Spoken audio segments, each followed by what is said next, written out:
Good morning. Good morning.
Health ideas for preventing firearm injuries, which is led in the School of Public Health by Dr. Justin Heinze, and you'll hear from Justin throughout the day.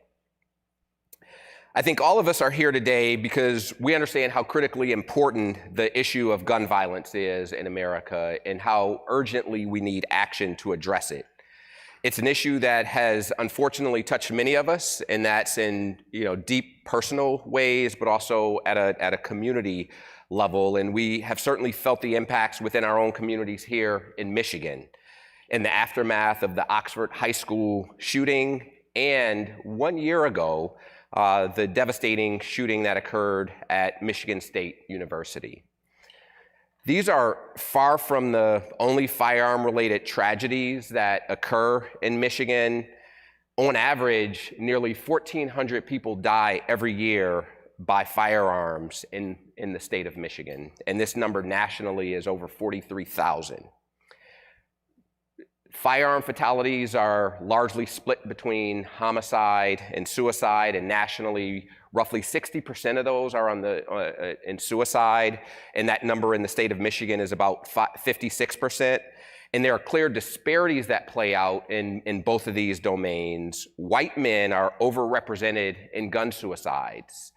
And in Michigan, Black people are 22 times more likely than white people to die from gun homicide. We also know that firearms are the leading cause of death among children and teens, both in Michigan and nationally. And so while the issue of gun violence may seem daunting and insurmountable at times, we're here today because we know that gun violence is preventable. Gun violence is a public health issue, and there are evidence-based public health solutions that we know can prevent injury and death. And I'm proud that we have a group of faculty, staff, students, and postdocs at the University of Michigan who've dedicated their work and careers in some cases to actively working in this space and who desperately are seeking to make changes. And the same can be said for the incredible speakers that we have with us and panelists who you'll hear from throughout the day. We have a lot of work to do on the issue, and there's no doubt about that, but we do know that a better future is possible. In fact, on an encouraging front, there are several new pieces of gun safety legislation that take effect today in Michigan, and these are bold steps and directions. The laws include addressing safe storage, new background checks, red flag laws, and gun ban for those who are convicted of domestic violence. In fact, let's pause and give a round of applause for those actions.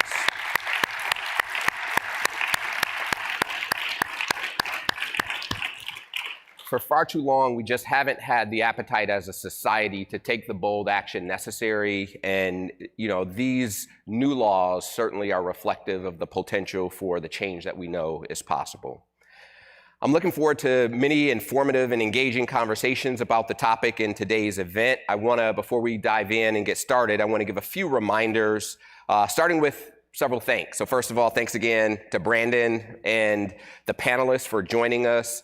I also want to thank Justin Heinze, who I mentioned leads the Public Health Ideas team on the issue of firearm injury prevention, and then Julia Bell, a staff lead in Public Health Ideas, and then colleagues from the University of Michigan's Institute for Firearm Injury Prevention, including Managing Director Jessica Roche, and then our School of Public Health Marketing and Communications team for all of their work organizing today's event.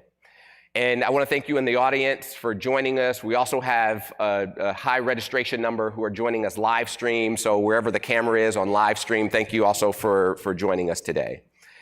As we go throughout today's events, I do want to ask that we keep the university's freedom of expression commitment in mind.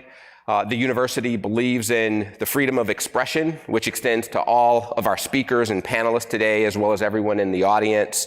We will protect the right of individuals to speak and rights of those members of the University of Michigan community who wish to hear and communicate with the invited speakers. And of course, there's a space for protests and their rights, but protesters must not interfere unduly with communication between the speaker and members of the audience. So just please lead with respect.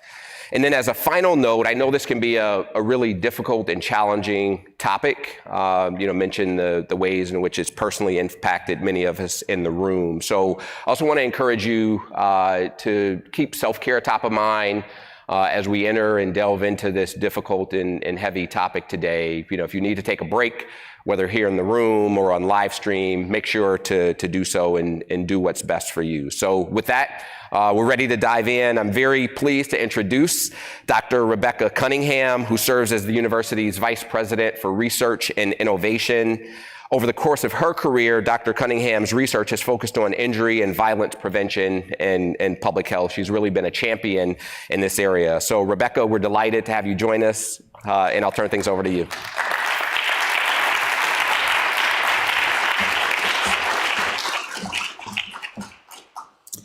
Good morning, everyone. Thank you. Thank you, Dean Bowman, for priming you for that this morning and for the powerful welcoming remarks. As the Dean mentioned, I'm Dr. Cunningham, the Vice President for Research and Innovation at the University of Michigan. But if we back up a little bit before that, really, I'm the proudest member of the faculty of the School of Public Health. Really am just so excited to be here, really sharing this amazing work happening and the leadership of Dean Bowman and many of our public health faculty here today. I also come to you as an emergency physician, and I always start with my perspective on this topic. Comes from standing at the bedside thinking, I know we can do something better than this, and we can have outcomes that are better for our community if we work upstream in a public health approach. So as Dean Bowman mentioned, firearm violence is one of the most critical challenges that we face today, and Michiganders certainly have experienced quite a bit of toll physically and emotionally of that violence. We know that this is a complex issue that's going to require comprehensive solutions, and that's really where all of you come into play. And my heart is so full of joy on the amazing turnout here and online, and I can never stand in front of a group like this without thinking how far we've come in people having the courage and willingness to work on this difficult topic and make a change, and how different that was than 10 and 15 years ago when there was silencing on the topic. Only when we speak and when we converse together with honesty and openness, as Dean Bowman mentioned, with respect for diverse viewpoints all across a spectrum of views can we work collectively towards what is our common goal here, which is having less people die and be injured by firearm and violence and have less emotional toll in their communities. And so I'm so proud to work alongside you on these root causes. And I'm also so proud from a university perspective. University of Michigan, with fabulous leadership from many faculty in the School of Public Health, has really been a leader across the university space in creating a university-wide view. We know, although many of the ways that we think about this topic are centered in great public health science for decades, but that also we need our partners. We need our partners in medicine. We need our partners in social sciences and engineering, in policy, in information and communications, and many more that I can't even mention, and even the arts. And the University of Michigan, with the breadth of the schools that we have across campus and across our 3 campuses, has made an investment in working at the institute level to try to pull together those beautiful voices across all of those schools so that collectively we can find solutions and common ground and work that we couldn't find if we just stayed in our own discipline.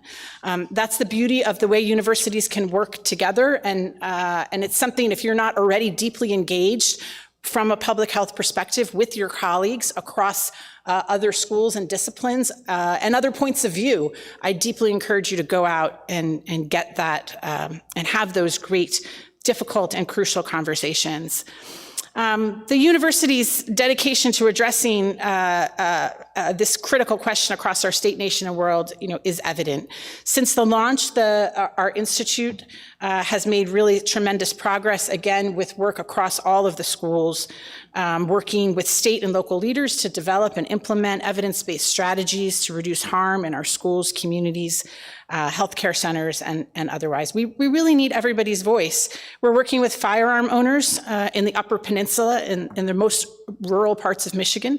For those of you that aren't local, Michigan is really a small microcosm of our country. We have some of the most urban areas in the country. We have some of the most rural areas in the country, and our kids and teens and our community and adults are dying by firearm violence across all of those communities, and we need to work for solutions with them in the community, in partnership to find those solutions. We're working with schools across the country to provide training and technical assistance to support the use and evaluation of school safety practices. You'll hear more about that today and some of the great leadership by Justin Heinze and our team.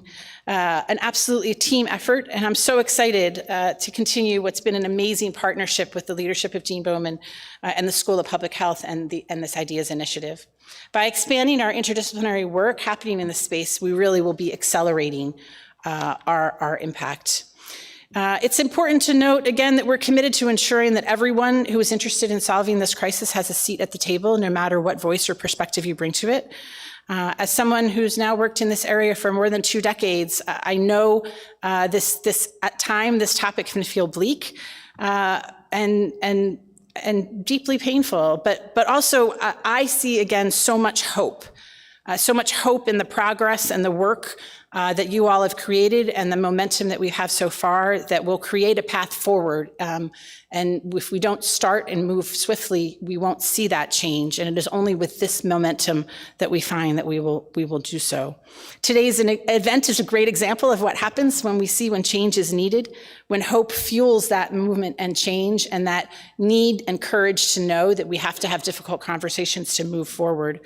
And this is the work that will save lives and save communities and heal families. And from my vantage point, I see so much hope. Why else do I see hope? I see a field of researchers, students, postdocs, partners that haven't existed before, a field of science that is now a legitimate place where you can study, get federal funding, work with community partners, and really advance both public health careers as well as the careers of many around you. As the issue evolves, so do our responsibilities and priorities. I'm inspired not only by the work of my esteemed colleagues, but also by this new cohort of researchers, a new generation of leaders and creativity. I encourage each and every one of you interested and engaged in this work to serve as innovative thinkers, challenge yourself, challenge the people around you, be creative collaborators, and really generational captains. And As my good colleague here in the audience, who you'll meet later, Charlie Branos, will say, bring a friend. Go find a friend in a discipline somewhere else and get them to think about how this topic might impact their work and what could be adjacent to it, and bring them along, and we need their ideas as well. Addressing this issue is not to be taken lightly, but I know we can continue on this scientific journey together, and it gives me great hope. And so thank you again for the School of Public Health and for being such an amazing champion on campus for this topic, and a great partner for me at the university level. So thank you so much. I want to now, it's my great pleasure to introduce Dr. Justin Heinze, who is an associate professor in the School of Public Health and the director of the School Safety Initiative at the Institute of Firearm Injury Prevention, and co-director of the Research and Scholarship Core of the Institute of Firearm Injury Prevention. So Justin Heinze, it's my pleasure. Here you are. Here you go.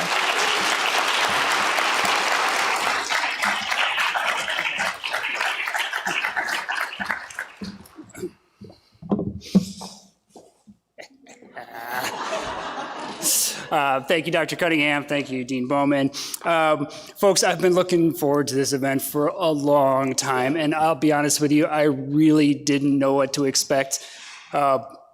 I'm really proud of my alma mater today, and I'm so grateful for folks who are joining here in person, joining online, as we are thinking about this issue, giving your time, giving your minds.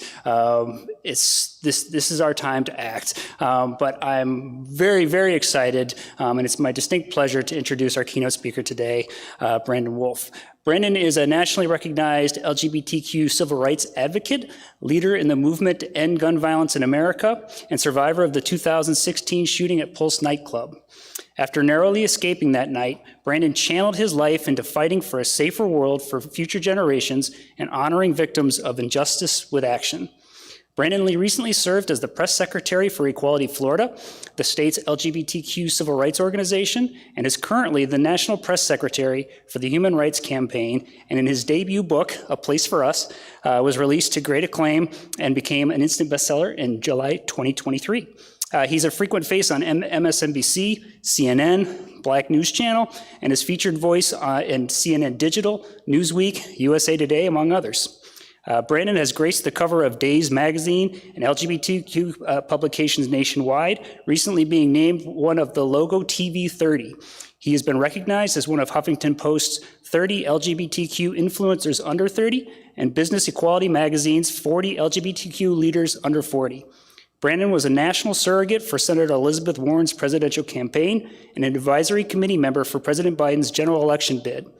He is a co-founder and current vice president of the Drew Project, a nonprofit organization that empowers safe spaces in schools for LGBTQ youth, and an advisory board member for the National Organization for Victim Assistance, the oldest advocacy organization for victims of crime in the country. Brandon's work is done through the same lens of intersectionality through which he experiences the world, centering those living at the crossroads of identity and acknowledging that the simple act of caring for oneself is radical in society today. Please join in welcoming Brandon Wolf.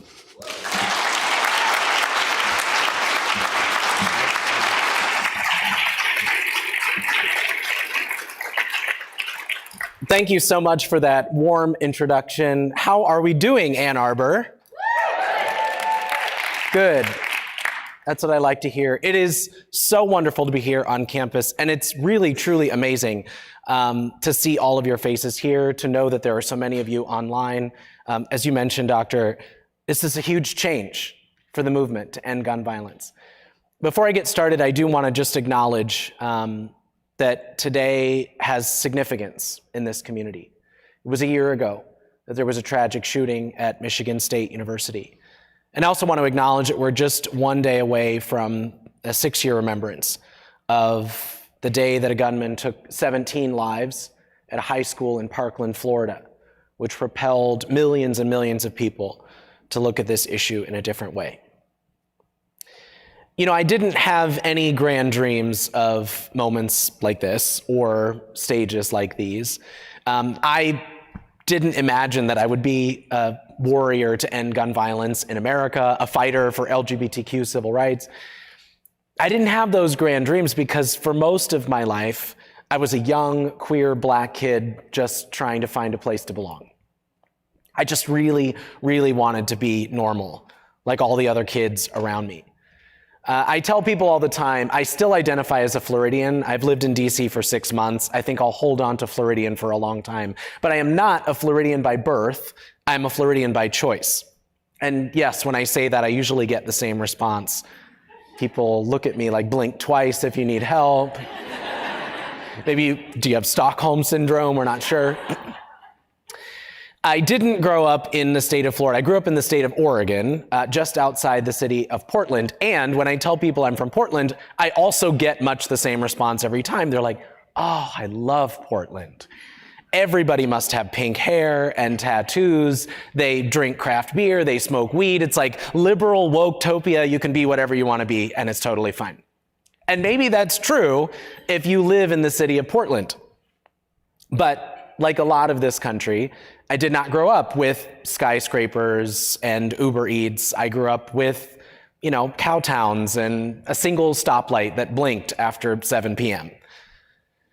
I grew up in a little town, and in a town like the one I grew up in, I think a lot of people find belonging. A lot of people find that sense of safety they're looking for. They feel normal. You know the kind of town I'm talking about. It's the kind of town where if you went out and touched every head of livestock, you would find there are more cows than there are people. It's the kind of town where you could count the number of stoplights on one hand. When Starbucks opened for the first time, I swear they gave everybody the day off of school so you could go and take a picture with a latte. It's the kind of town where everybody knows everybody, all the way from kindergarten until you graduate high school. You have family friends that span generations. Everybody knows everybody. Everybody knows everybody's business. And I think for a lot of people, that can feel really comforting. It can feel like the place you've always meant to be. But for someone like me, as you might imagine, things are not quite that easy. You see, in a town like that, there are not a whole lot of people that look like me. In a town like that, there are certainly not a lot of people that love like me. And so I did everything imaginable, everything people told me to do in order to assimilate, to fit into this world that I've been born into. I did every after-school activity imaginable. I had a part-time job. I played sports. I did music and theater. I ran for student body office all 4 years of high school. I won student body office all 4 years, by the way. I guess I was just hoping that if I did enough, if I was enough for this community, that when I finally came out, when I was finally honest about who I was, they would forgive me for that. But it's just not that easy. I was a kid who felt like he'd overstayed his welcome, like a stranger who'd slept one night just too long on the couch. I had a family, a dinner table to eat around, a roof over my head every night, and yet I still never really felt at home. When I graduated high school, there were about 2,000 students in our student body. We served this big rural county area. And of those 2,000 students, 11 were black. There was an even smaller number of students that were out as LGBTQ. And so, never feeling like I quite belonged, never quite feeling like I was at home, I packed my bags and I went off to college. And I thought, this is where everything gets easier. If high school is where you struggle to find your way, it's like you just drift into college and everything falls into place. And maybe that's true for someone who picked up and moved to Southern California and went to UCLA, but for someone like me, going to a state school just 3 hours away from where I went to high school, it's not surprising that most things looked a lot like high school. The same kids who were shooting spitwads at me in science class were the same kids in my science lecture hall. The same ones who would pick on me in English hall were there in my English lit class. And again, I did all the things that I thought I needed to do in order to belong. I went to all the right parties. I met all the right people. You know what I did. I ran for student body office. Of course, I won student body office. I was doing all the things, holding down 2 jobs, multiple majors. I just wanted to prove once again that I could be a part of this world around me. But people didn't really look a lot like me. People certainly didn't love a lot like me. I had a roommate at the time, his name was Steve, and I wanted so badly to tell him how similar we were. He was the outcast. He had no friends. He would walk to class and come home alone. He eventually dropped out of school because he never really found his social path. And I wish I got an opportunity to tell him that we had so much more in common than he thought. I had a part-time job at Starbucks at the time, and I was sitting in the back room of my store just off campus. And I was really struggling. I was wearing this apron that smelled like moldy milk because I didn't have enough money to put quarters in the washing machine. I was eating this bagel that I'd found on the bottom of the refrigerator because I didn't have enough money to put food in the cupboard. And I just kept thinking, is this it? Is this really all the world has to offer someone like me? I'd done all of this work, and yet even people that loved me immensely, people who cared about me so much, would say things like, well, you know, Brandon, the world is just never going to be ready for someone like you. You're always going to have to shave down the edges, be black enough for some spaces, white enough for other spaces, and find a way to be masculine enough to move in any space you're in. I'm sitting there wondering if the world ever gets any better. And whether you believe in coincidence or fate, at that very moment, my shift supervisor comes barreling in the back door, and she's holding a copy of the school newspaper. And she's like, I thought of you immediately when I saw this, and I thought someone went to jail or something like that. But there, a big ad was on the page, and it said, "Help Wanted, Walt Disney World." And I thought, if there's anywhere I can be very gay, it's Walt Disney World.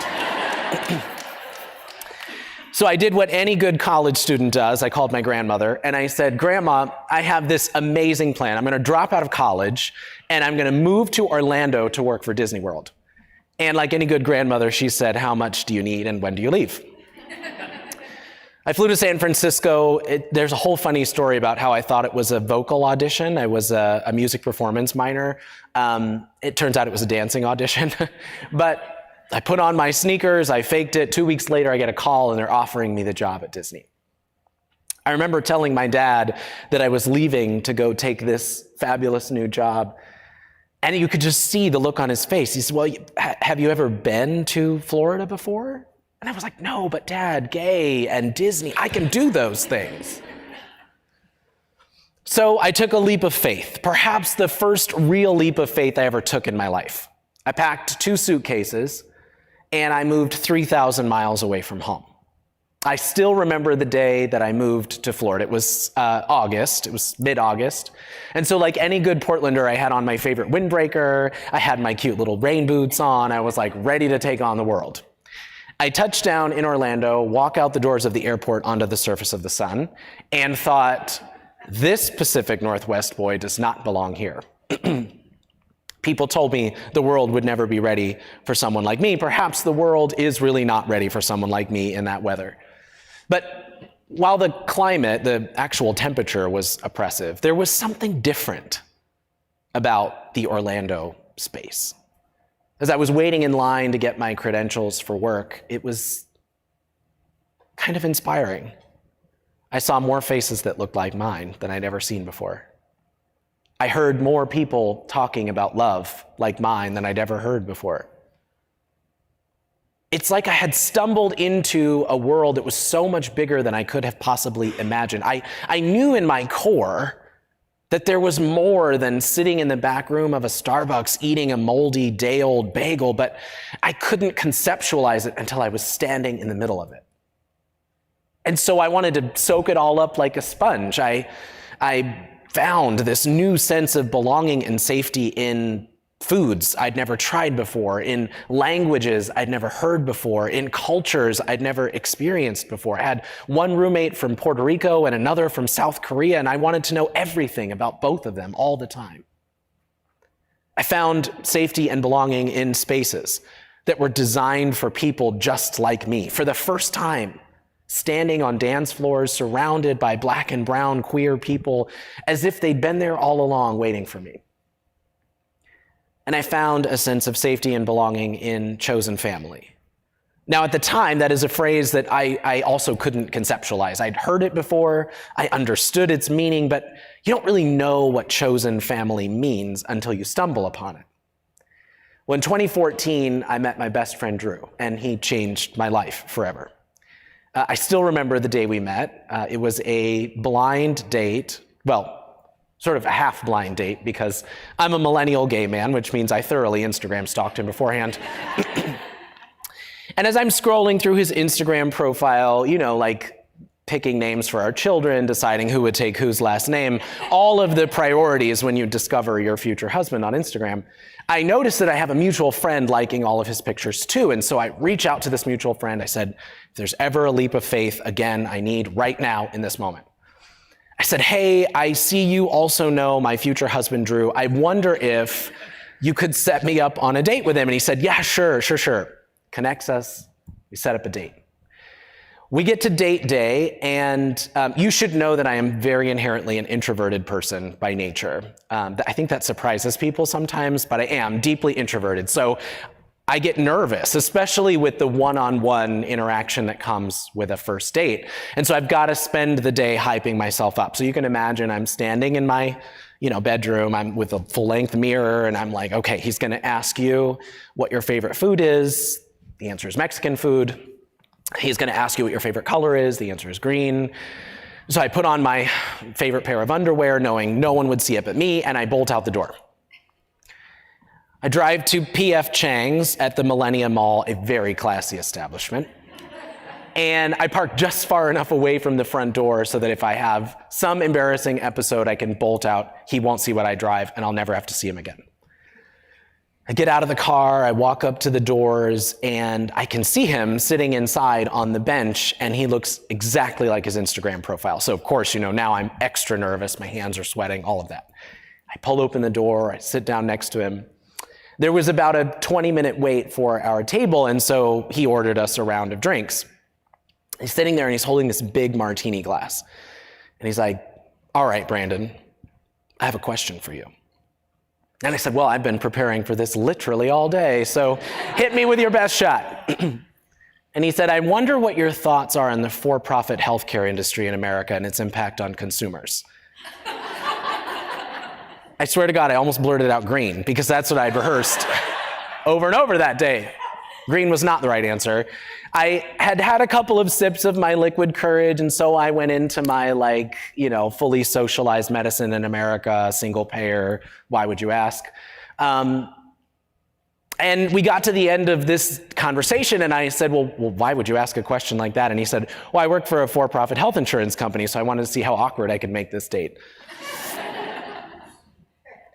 What is a funny story about meeting Drew now is actually the moment I think I had an epiphany about the world.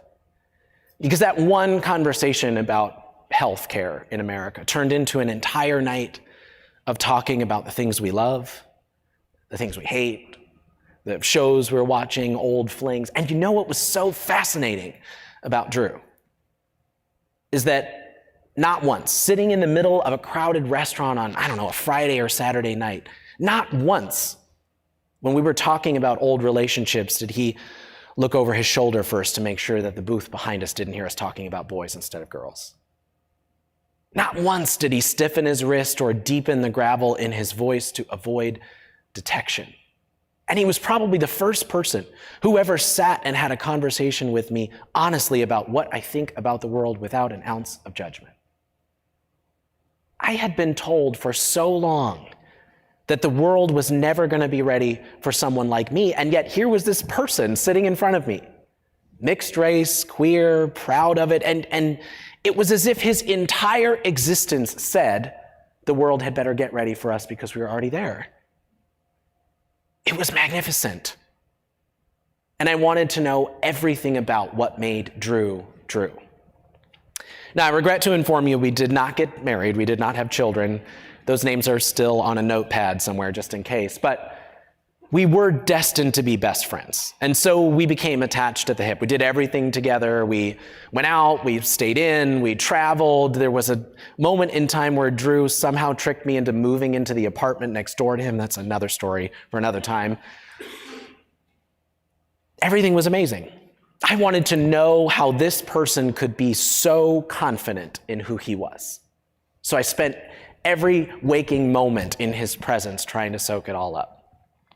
And then in 2015, Drew met his partner, Juan. And I hope you all know that when you are someone's best friend, you have a very specific responsibility when they meet someone new.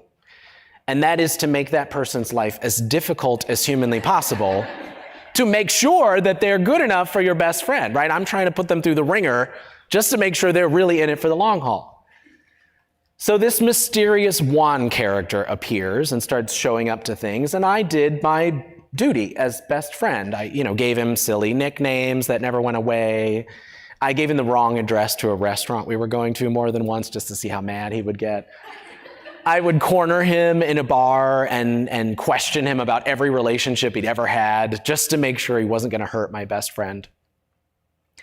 I wanted to be skeptical of Juan because I loved Drew so much, chosen family like a brother, that I wanted to protect him from, quite honestly, the mistakes he had made over and over and over again in the past.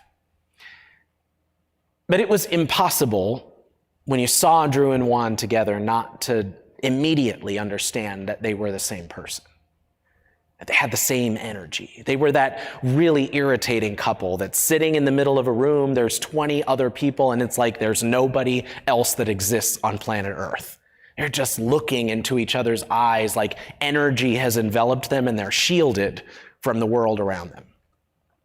So try as I might to be skeptical of Juan and Drew's new relationship, I finally had to succumb to the idea that instead of the dynamic duo, we could be the Three Musketeers. And so we became the Three Musketeers. We did all the things. We went out, we stayed in, we traveled together. One of our favorite things was on New Year's Eve to pick a new city and go to it, holding each other drunkenly up on the dance floor, promising to live more fully in the year to come.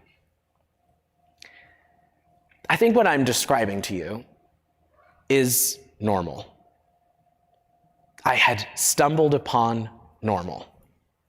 And it was the kind of normal, it was so jarring, it was the kind of normal that I had convinced myself people like us never get to experience. I thought we'd always have to shave down the edges. I thought we'd always have to work hard to assimilate, and yet here I was standing in the middle of the most normal life. And a part of me felt like I'd stolen it from someone else. So my job was to make sure nobody found out, to just hide it and ride it off into retirement. We often refer to June 11th of 2016 as the last normal day. Everything about it was normal. It was a Saturday. It was laundry day. I was folding socks and underwear on the couch. Drew was a huge nerd, and so he had challenged me to see who could finish Star Trek: The Next Generation on Netflix first, so I was watching some Star Trek: Next Generation. He and Juan were offensively photogenic at 9 o'clock in the morning. It still to this day irks me. And so they were at SeaWorld on a date taking cute selfies in front of roller coasters I'm angrily liking while I'm sitting there in my scrubs from the night before. It was a summer day in Florida, which meant it was warm outside. I spent some time by the pool, fell asleep in a lounge chair. And when the sun dipped below the horizon, I did the most normal thing. I texted my best friends and asked if they wanted to go and get a drink. Drew and Juan got to my apartment just before midnight. It was a little late for us, but pretty much everything was normal. We watched the same weird music videos that Drew always liked to watch. We listened to the same playlist we always listened to. I will say I was almost never allowed to have control of the cocktail shaker because I make drinks like 3 times as strong as they need to be. I'm like trying to get to the fun part. But I think Drew could see that I'd had a rough week, and so he relinquished control of the cocktail shaker, and he would grimace at me from across the room every time it would take a sip. When it came time to decide where to go, we just picked a place we'd been to hundreds of times before. Pulse nightclub was a safe space for people like us. It's one of the first places I ever held hands with someone that I had a crush on without looking over my shoulder first. It's one of the first places I ever dared to wear my skinniest pair of jeans without being afraid of what someone would call me. It was like that for so many people. Queer, people of color. You could go and dance with 2 left feet and nobody cared because you were welcome exactly as you were. And everything about Pulse nightclub was normal that night. The line was long outside. There was this angry, scowling drag queen that would like snatch your $5 out of your hand every time you went. She was there and she snatched my $5. You would part this beaded doorway, go past the dance floor. We went to the same bartender we always went to, ordered the same drinks we always ordered. There was a manager, his name was Brian, and he would always be carrying, at the same time, coincidentally, a tray full of Fireball shots by the back door. And you should know, Fireball is the most vile liquid you can put into your body. 10 out of 10 do not recommend. So, of course, Brian would come with his tray full of Fireball, and I would say, absolutely not. Drew would say, absolutely yes. Drew always got his way. We had a spot on the patio, our usual spot. It was halfway under the awning and out under the stars. And Drew, who had a master's degree in clinical psychology, would, after a drink or two, offer you a free therapy session, whether you wanted it or not. So that night, he had a therapy session for us. He talked about love. He was so deeply frustrated that we as people focus so much on what makes us different instead of focusing on what makes us similar. He couldn't help but express his frustration that we so often let the little things get in the way of how much we care about each other. And he had these long, gangly arms, and when he would be coming in for a landing on his point, he'd drape one over your shoulder and pull you in real close, probably to hold himself up after having one too many, but it was still endearing in a way. And he draped an arm over my shoulder that night and he said, you know what I wish we did more often? Is tell each other that we love each other. That moment will stick with me forever, because it was not long after that the most normal night of our lives and the most normal of places became the tragedy that rocked the world. It was just after 2 o'clock in the morning, and we realized, Drew, Juan, myself, we were way too old to be closing a nightclub, and so they were going to have one last dance. I would use the bathroom, and then we'd call an Uber and go home. So much about the next few minutes is vivid for me. I can remember this poster on the wall above the urinal, vibrant faces of drag queens. It was a promo for some upcoming show. For some reason, I can remember this plastic cup sitting on the edge of the sink, a half squished lime in the bottom, looking like with the lightest gust from the air conditioner, it might fall to the floor. For some reason, I can remember how cold the water was from the faucet that night.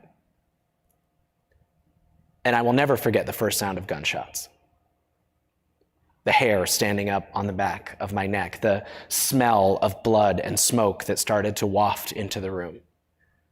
I remember a dozen people rushing into the bathroom, their faces like they had seen the purest form of evil. I remember huddling against a wall, the girl behind me trying so hard not to scream so we wouldn't be found that I could feel her vibrating on the tiles underneath us. I remember this debate about whether we should run or hide, and the realization that we were in a men's-only restroom. There were no stalls and no walls, just us, a hallway, and the sound of an assault rifle. I remember locking arms with this dozen people whose faces I wouldn't recognize today, whose names I never got to know, and making a break for it. I remember the sound of the music, the beat still radiating through the floorboards as we ran through the club. I remember telling myself not to look left into the dance floor because that's where the sound of gunfire was coming from, the fog machine smoke still churning in the air. I remember wishing I got a chance to say goodbye to my parents because I just knew I was never going to see them again. I remember this sliver of light in the back of the room from a door I didn't even know existed until that moment, telling myself just one foot in front of the other. And then I remember the door flinging open and the blast of hot night air. I remember people running and screaming and the relentless bang, bang, bang behind me. I remember a feeling of relief because I had done the impossible. There I was standing in a parking lot. I had survived. And I also remember the wave of dread when I realized that Drew and Juan, in very normal fashion, had been wrapped in each other's arms, neither one knowing that they had both secretly confessed they were about to propose, right in that man's line of fire. It was in the early hours of June 12th, 2016, that a gunman charged through the front doors of my neighborhood bar, my safe space, Pulse nightclub, and opened fire. He was carrying a Sig Sauer MCX that night, which has been referred to as the next generation AR-15. He used it to fire over 110 rounds into the club, killing 49 mostly LGBTQ people of color and injuring 53 others. Drew and Juan took 19 of his rounds. They never made it home to say goodbye. You know, I wish I could tell you that it was the next day that I jumped up and started to fight. But that would be a lie. I wasn't even sure the next day was worth living for, to be honest. I kept putting a blanket over my head, closing my eyes, squeezing them shut, hoping that when I opened them, the nightmare would be over.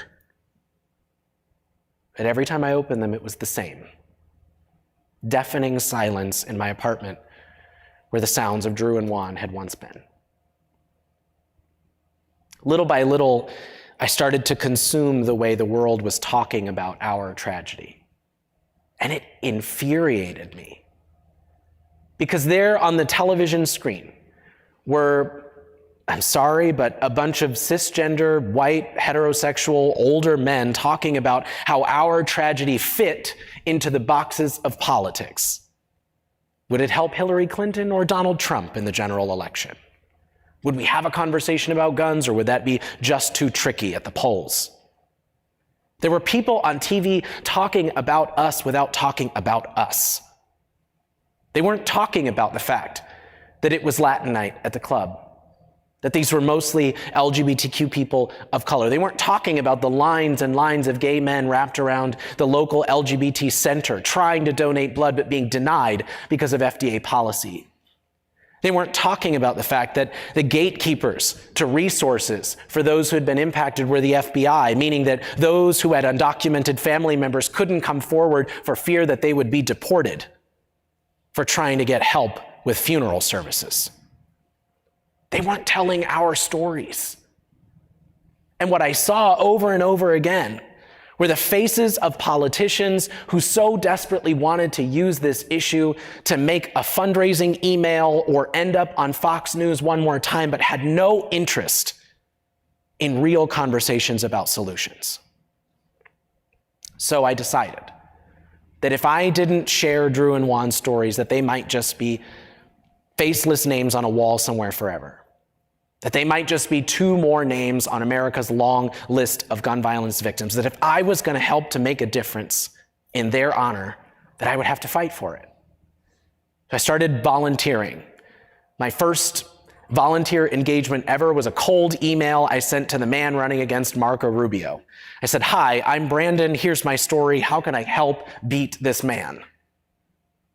That turned into donations and volunteer hours with organizations like Everytown and Moms Demand and March for Our Lives.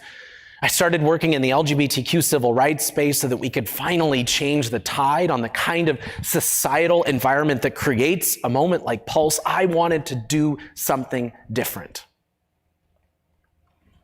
I'll tell you what broke my heart as I started to travel the country, sharing my story, engaging communities like yours. It broke my heart that my story is not unique. This is happening every single day. Every day there are Drews and Juans being ripped from people's lives in communities across this country. Every day there are entire communities begging for solutions while the people with the power to do something stand by. Over 100 people every single day are shot and killed in this country, and hundreds more are shot and injured. Right now, as we're sitting in this room, there's a family that's grieving because their toddler got access to an unsecured gun and now they have an empty booster seat at their dinner table. As we're sitting in this room, there is a family planning a funeral because dad got access to the gun and took his own life. Right now, there is a community trying to decide what flowers to buy for the caskets because a street-side argument became a shootout. That is the reality of the American gun violence crisis. And you know what's so infuriating to me about it is that it's not unsolvable. Is that it's not impossible to do something about it. In fact, it infuriates me most that the solutions are right in front of us. I told you I'm introverted. You should also know that I am very much a left-brained person, which I think surprises people too when I tell them I'm in comms. But I'm data-oriented. Like, you tell me what works, and I want to do that thing. We have a lot of data. Thanks to folks like you, who've done the research, who've put in the hours, we already know what works. The states that have passed a suite of legislation like the bills you talked about, that are designed to separate people we know to be a danger to themselves or others from firearms, those states see their homicide rates drop almost immediately. Common sense policies do save lives. Policies like expanded universal background checks. My dad, who owns 2 AR-15s, by the way, he has a sign above the dinner table in our kitchen that says, "I only have 2 bullets and one's a warning shot," if that tells you the kind of dinner table conversations we're having.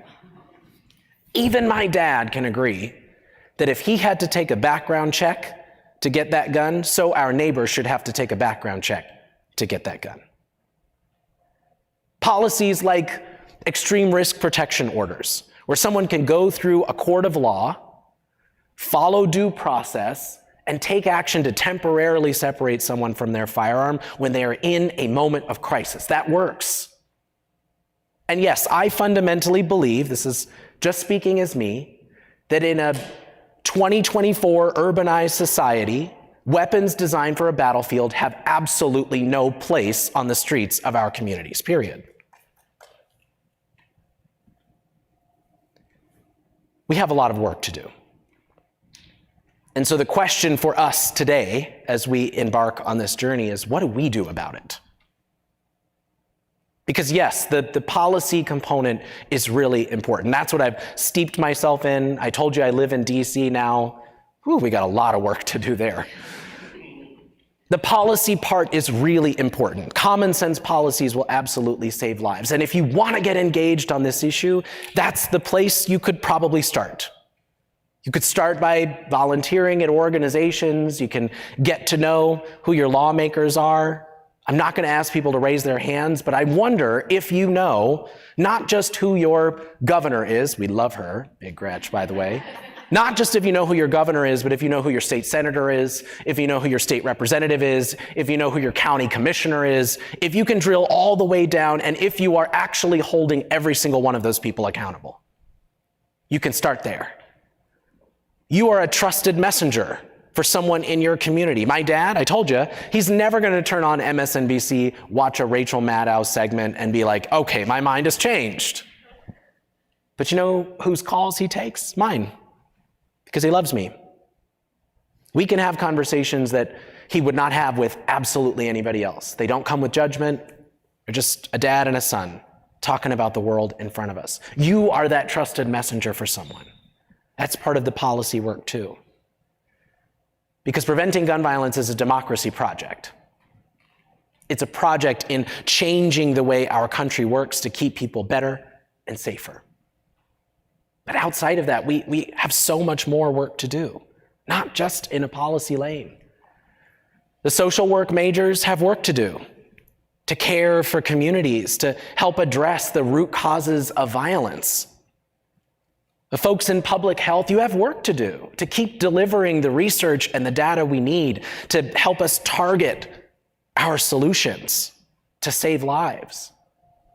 And yes, the music minors or even music majors, you have work to do too. We were just talking about how the world is full of information. I hate TikTok with a passion because it's so much all the time. I've watched an hour and somehow I've learned about 87 different things that I never knew before. The human brain was not designed to process all of that information. And so we have to use art to educate people. People who might tune it out if they're scrolling through their feed or watching something on TV. The people who say, it's just too much. I don't even know where to start. I can't ingest this anymore. Maybe, just maybe they'll get it with a painting, with a song, with a poem. It takes all of us to shift the culture. It takes all of us to drive solutions, all of us bound by one common goal: to make this place better for everyone. I'll tell you one final story, and it's about the hardest day of my life. Now, you thought I already told you that story. No, the hardest day of my life came 6 days after the shooting when we had a funeral service for Drew. I remember trying to write my eulogy outside, and my hand was shaking so hard I could barely get it to the paper. We got into the church. We struggled over what venue to choose for Drew's funeral service because we knew he had a lot of friends in town and we wanted enough space for all of them to join us. And so we eventually settled on this big, beautiful cathedral in downtown Orlando. It could fit 700 or 800 people, so we thought if a few hundred of Drew's friends show up, everyone will have a seat. We came out from behind the pulpit, and there were over 1,000 people in the church that day. They were spilling out into the streets. There were rainbow flags, balloons. It was a real celebration for someone who had stitched us all together. The most beautiful part of that funeral service for me was the fact that I recognized each and every one of the faces in the crowd. Not because I knew them personally, but because Drew knew them. He was our social glue.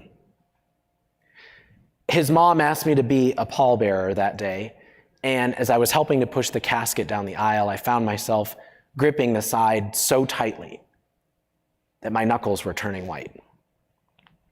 I think it's because I didn't want to let go of my best friend until I'd found the right words to say goodbye. We got to the front of the church that day. I looked down and I made him a promise. I promised him that I would never stop fighting for a world that he would be proud of. That's never been about Drew. It's never even really been about me. Because a world that Drew would be proud of is a world all of us can be proud of. A world that Drew can be proud of is one where we send kids to school to learn math and reading and science, not which closet closes tightest to save them from an active shooter. A world we can be proud of is one where we send grandma to the grocery store not being afraid she'll come face to face with the barrel of an AR-15 in the produce aisle. A world we can be proud of, a world we can all be proud of, is a world that is finally free of gun violence.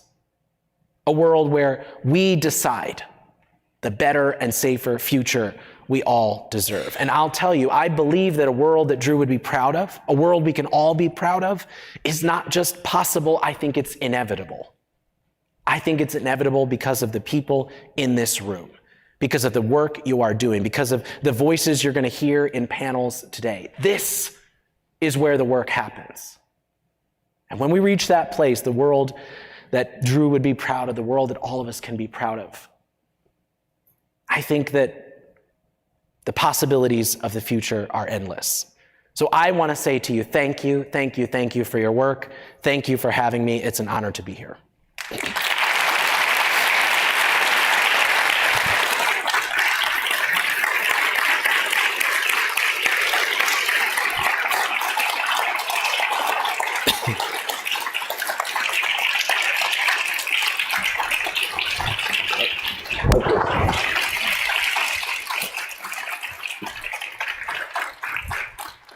Let me. Yes, I'd love to.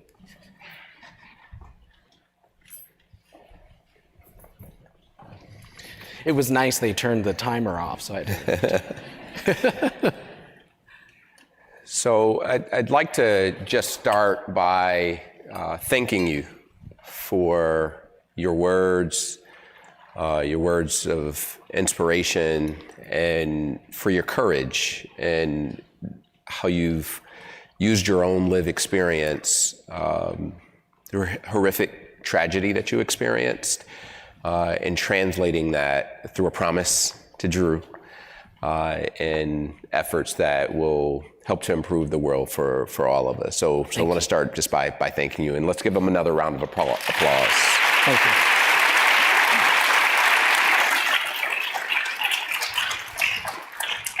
So we'll plan to go through a series of questions, and these questions, just for your awareness, were questions that we received from the audience. And so hopefully your thoughts and maybe even things that were prompted during the remarks will be reflected in some of the questions. And you touched on a topic throughout your remarks. You know, something that I've admired about gun violence prevention work done at our school and across the university is that it involves engagement of a lot of different stakeholders.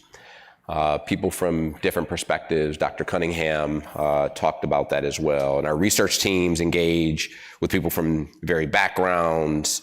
You know, we live in a state, people think about Texas and Florida. You know, Michigan is a state where there are a lot of proud gun owners as well. And it's important to have them included in the conversation. And so I'm wondering if you've experienced the same in your own work in engaging different voices, and you know, what's the role of forming partnerships across differences, and what have you learned from those experiences interacting with various stakeholders?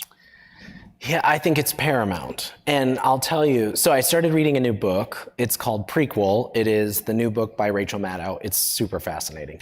But the reason that I decided to buy this book is I was watching a panel discussion that she was having, and she delivered some hard truth that I think cut to me as a person. I felt like she was calling me out. And she said, if you believe in democracy, then you don't get to sacrifice it in order to save it.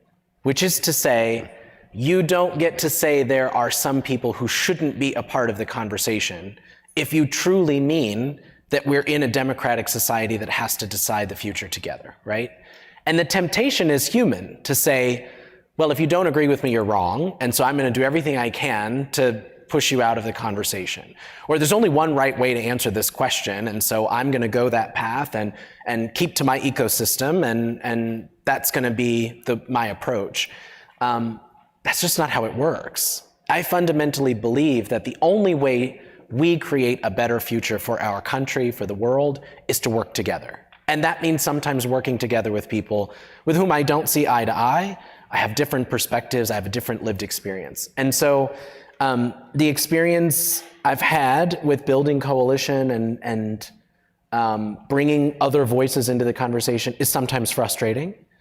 It doesn't always bear fruit, but I always come back to that relationship I have with my dad. And I think about his willingness to hear me, even if it's a topic he's uncomfortable with. I think about my willingness to hear him, even if sometimes the things that come out of his mouth are wild. And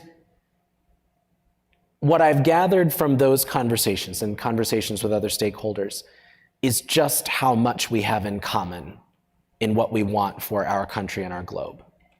It's really not up for debate that people want young people to be safe. It's really not up for debate that everybody wants the next generation to do better than they did, right? Those are values we share. We disagree sometimes on the path to get there. We disagree on what that journey should look like. That's the democracy project. What we don't disagree on is that we want a better, safer, more inclusive future for the next generation.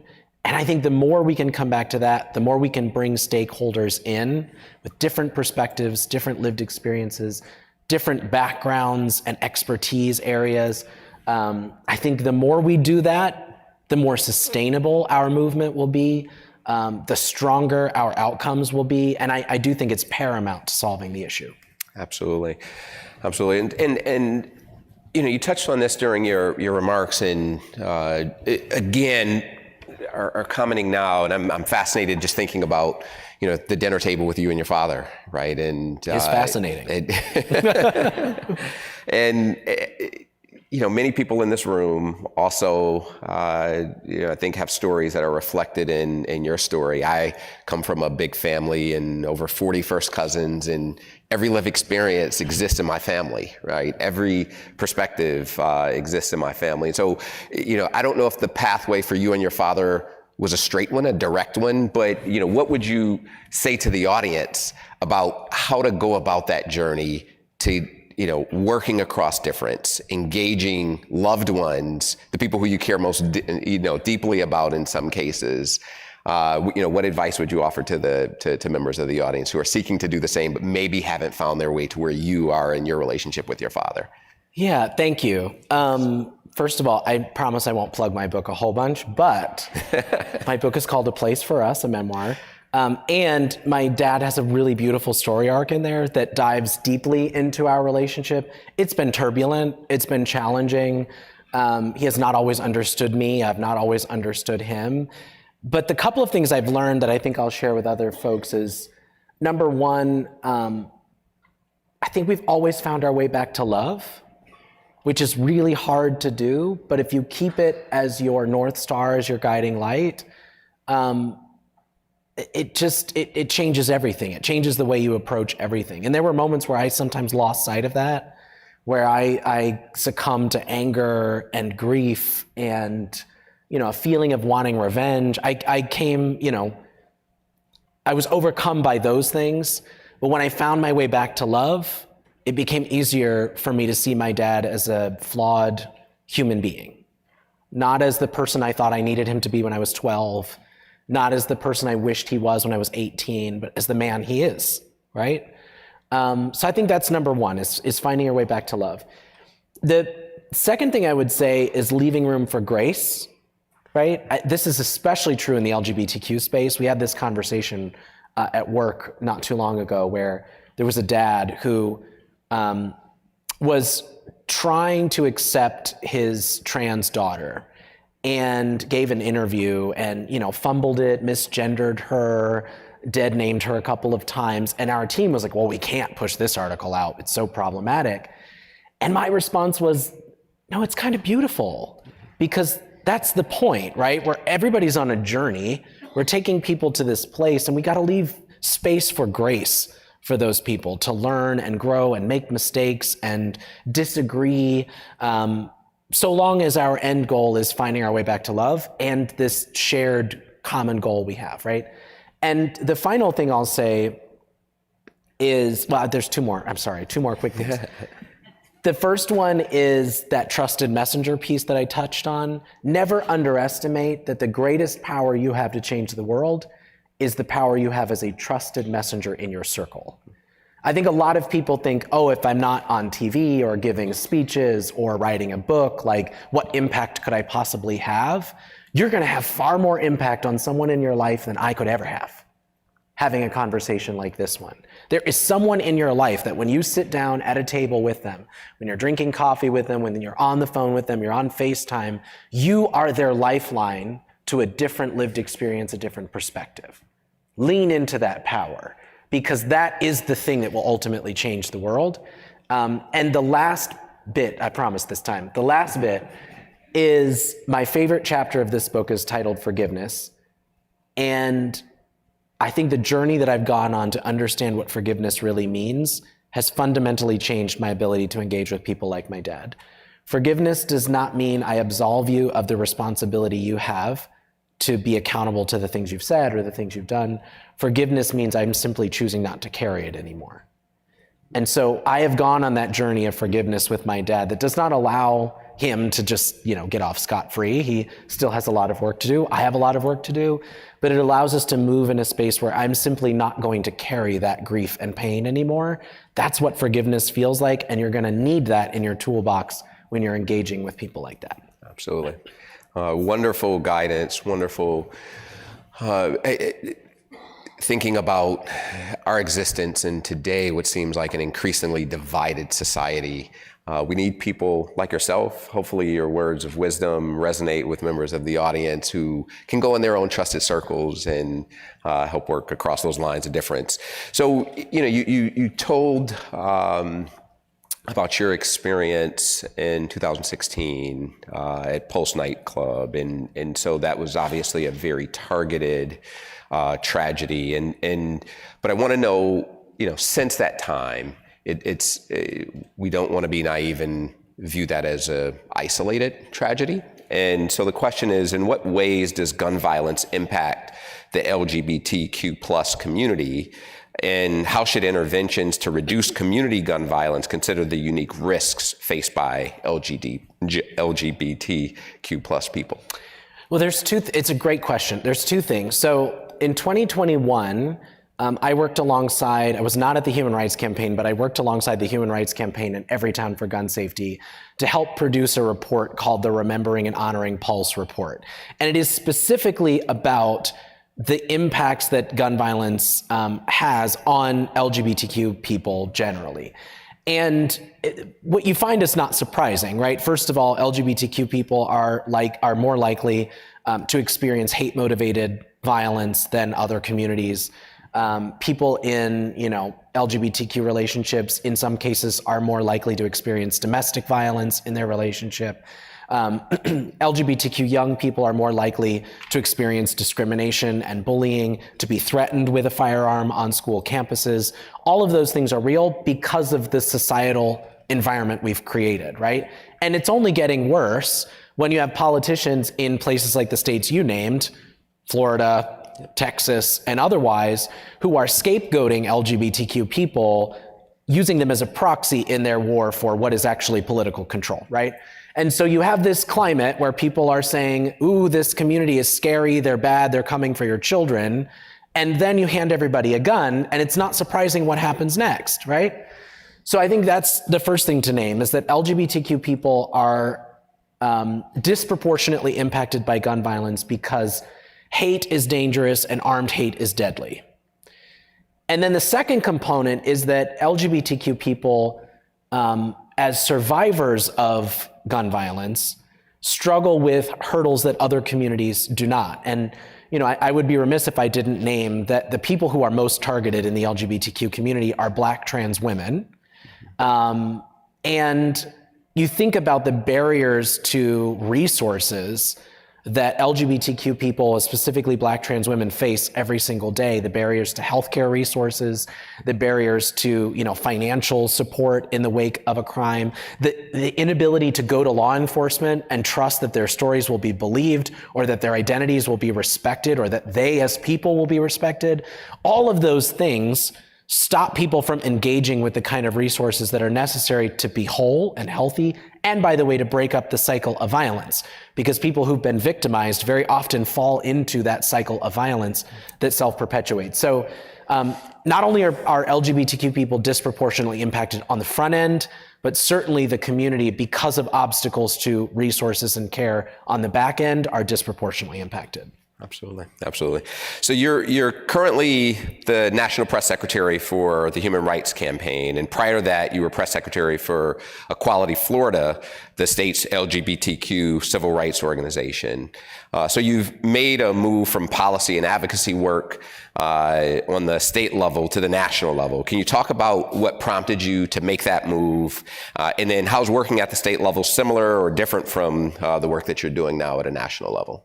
Yeah, first of all, the Human Rights Campaign has a new president. She's a year in. Her name's Kelly Robinson. She is the first Black queer woman to lead the organization. That is the primary reason I left to go to the Human Rights Campaign, because I wanted to work for her. She is really a revolutionary leader that is changing the way the organization shows up for communities that it has not traditionally shown up for. The second component was working in Florida and helping to build narrative around what was happening to LGBTQ people in the state. I realized that there was a vacuum where national voices needed to be that tied the threads together. So often it felt like we were putting out these individual fires around the country talking about lawmakers or governors, and nobody was there to say, hi, this is actually a coordinated blaze and there's the arson over there. And I wanted to be part of solving that problem, to tell this bigger national story about who's behind the war on freedom in the United States of America and what we're gonna do to fight back, right? So that was the primary reasons. I wanted to work with this powerful leader, and I wanted to be a part of crafting the message that helps the American people understand that they're under siege and who is responsible for that. So much of the national work is similar to the state work. It's just happening everywhere. I will say the nice thing about doing national work in this moment is you get to see the places where great stuff is happening in a way that if you're in Florida, you really don't. There's not a lot of great stuff happening in Florida, but you get to see places like Michigan that are doing really important work, right? My home state of Oregon, I get to tap more into the politics that are happening there. Oregon's governor is an out lesbian woman. I love to see her, bringing her identity to that work and centering our lived experiences. And so you get to see not just what we're fighting against, but what we're fighting for, what the future could look like when we win. And that part really excites me. But in general, the fights are the same. They're being precipitated by the same actors. They're being funded by the same organizations. And the values that people have in Florida, in Michigan, and beyond, they're all very, very similar. People want a better, safer future for their kids, and they largely want politicians to stay out of their business. Yeah. So what is the biggest challenge that you face in that regard? And then also just thinking about, not necessarily in the same prominent role, but people here who can maybe be a part of doing some work that's aligned. What are the strategies or approaches do you think that are important to allow messages to resonate? Yeah, I think the biggest challenge is, well, there are a lot of challenges. One of them is just like information overload. And part of the strategy of those who want to grind us to a halt on gun safety, who, want to strip away LGBTQ civil rights, part of their strategy is to create a storm that is so big and so chaotic that it feels like you can't do anything about it, right? To make themselves and their agenda feel inevitable. And that is to combat the fact that they kind of already lost, right? There's no world where TikTok doesn't exist. 30% of Gen Z identify as LGBTQ. You don't put the genie back in the bottle. And they know that. They know they already lost. And so part of their strategy is to just create chaos so that it feels like you can't ever really address any part of the problem. That is probably the biggest challenge we face, is running around with our fire extinguisher trying to put these things out while helping people not lose sight of the forest for the trees, right? I think the best way that people can plug in, and we talked about this earlier, is not by feeling like you have to save the world in order to earn your place in it, but by getting really passionate about the things that make you passionate and knowing that we're all in it together, right? I am terrified by the acceleration of climate change. I am terrified by the collapse of democracy. I'm terrified by surging gun violence across the country. I'm really worried that my trans friends are not going to be able to use the bathroom tomorrow that they use today. All of those things terrify me, and it would be easy for that to just paralyze me. I don't even know where to start, and so I'm not going to start on anything. What I have decided to do is let go of the idea that I have to solve it all. We're in it together. We're a team. I'm going to do what I do really well. I'm going to do that every single day, and I'm going to trust each and every one of you to do the thing you do really well. And I know that when we put those pieces together, we can solve all of it. So I guess the big ask I have of you is do what you do really well. Stay grounded in your mission and your goal. And if you lean into the strength you bring to this work, you're a part of that bigger puzzle. Great. You touched on policy in your remarks earlier. Again, I'm tapping you to leave your sage guidance for us here in the audience. What advice do you have for audience members when talking to their policymakers about the issue of gun violence prevention and legislation? And then, how do we make an effective case for the needed policy changes? Yeah. My first piece of advice for talking to lawmakers is be patient. because it's very unlikely that you'll walk in the door, tell a story, and walk out with them having changed their policy position. There are deeply entrenched interests that are preventing them from making those kind of policy position shifts. So play the long game, right? You don't hold your lawmaker accountable one day and expect something to change the next day. You don't show up to a ballot box on a Tuesday in November and expect the entire country to change the next day. Democracy is not a one day, one moment project. It is a 24/7, 365, requires all of us all the time project. And so you gotta be in it for the long game. You also have to understand the personal motivations of a particular lawmaker. It is important to know that personal stories really do shift things. Personal perspectives, lived experiences, they really do open people's eyes. I would say the next, maybe most critical component is knowing that you have the public on your side, right? That this is, it used to be a third rail issue, that you couldn't really talk about gun violence. I think about 2016, and you had two candidates running for president. And even at that time, people were told you can't talk about guns. You cannot talk about guns in a presidential election cycle, you'll lose. Don't even bother to talk about it. Flash forward 8 years, and gun safety measures across this country are very popular. They're very popular, and they're mobilizing people to the polls, right? Candidates who say, I want to do something about gun safety, they're winning over and over again. You had a presidential campaign in 2020 where the leading Democratic candidate said unequivocally, I want to ban assault weapons, still won an election for the White House. The tide has shifted, and you have the public on your side when you step into that office. And the last thing I'm going to give you is the absolute most important, which is run for office to defeat them if they refuse to serve the will of the people. Right? There are politicians who are never going to get it, who are too many entrenched interests, too bought and paid for by the gun lobby. There are politicians for whom that is the only thing that motivates them. It's time to run and defeat them. It's time to put somebody else in that seat who wants a better, safer, more inclusive future. Terrific. So we're nearing the end of our time together. And I just want to thank you again. As you stood before us and shared a really personal, deeply captivating story, I felt proud of you. And really proud again of translating a horrific experience into your life's work and purpose. And we as a community here join you in the important work. As you mentioned, there's a part for all of us to do. So I want to just thank you again. Let's give a round of applause to Bowman.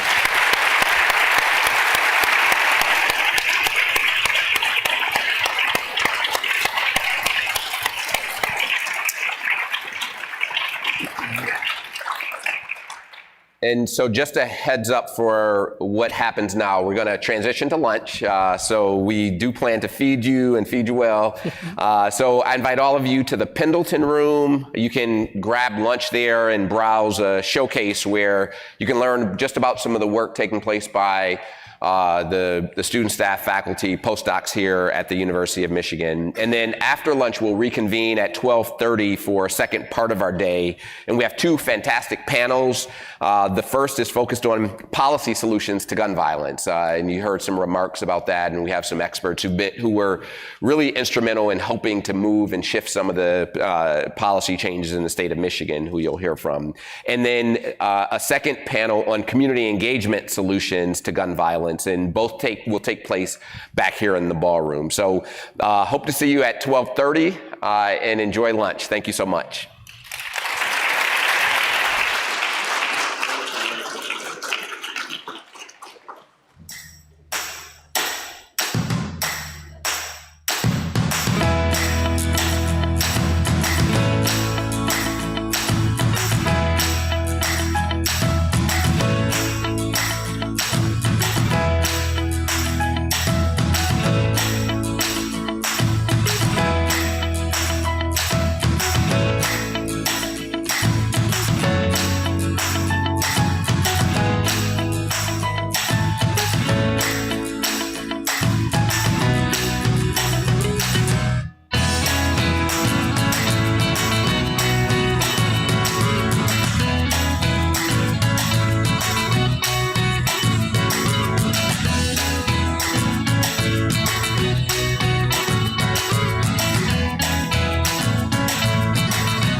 I'm told, is this on? Yes.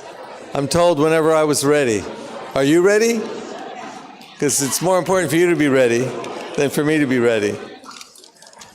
I'm Mark Zimmerman. I'm a co-director of the Institute for Firearm Injury Prevention, and I think I pressed the green button to go, the red button to go back.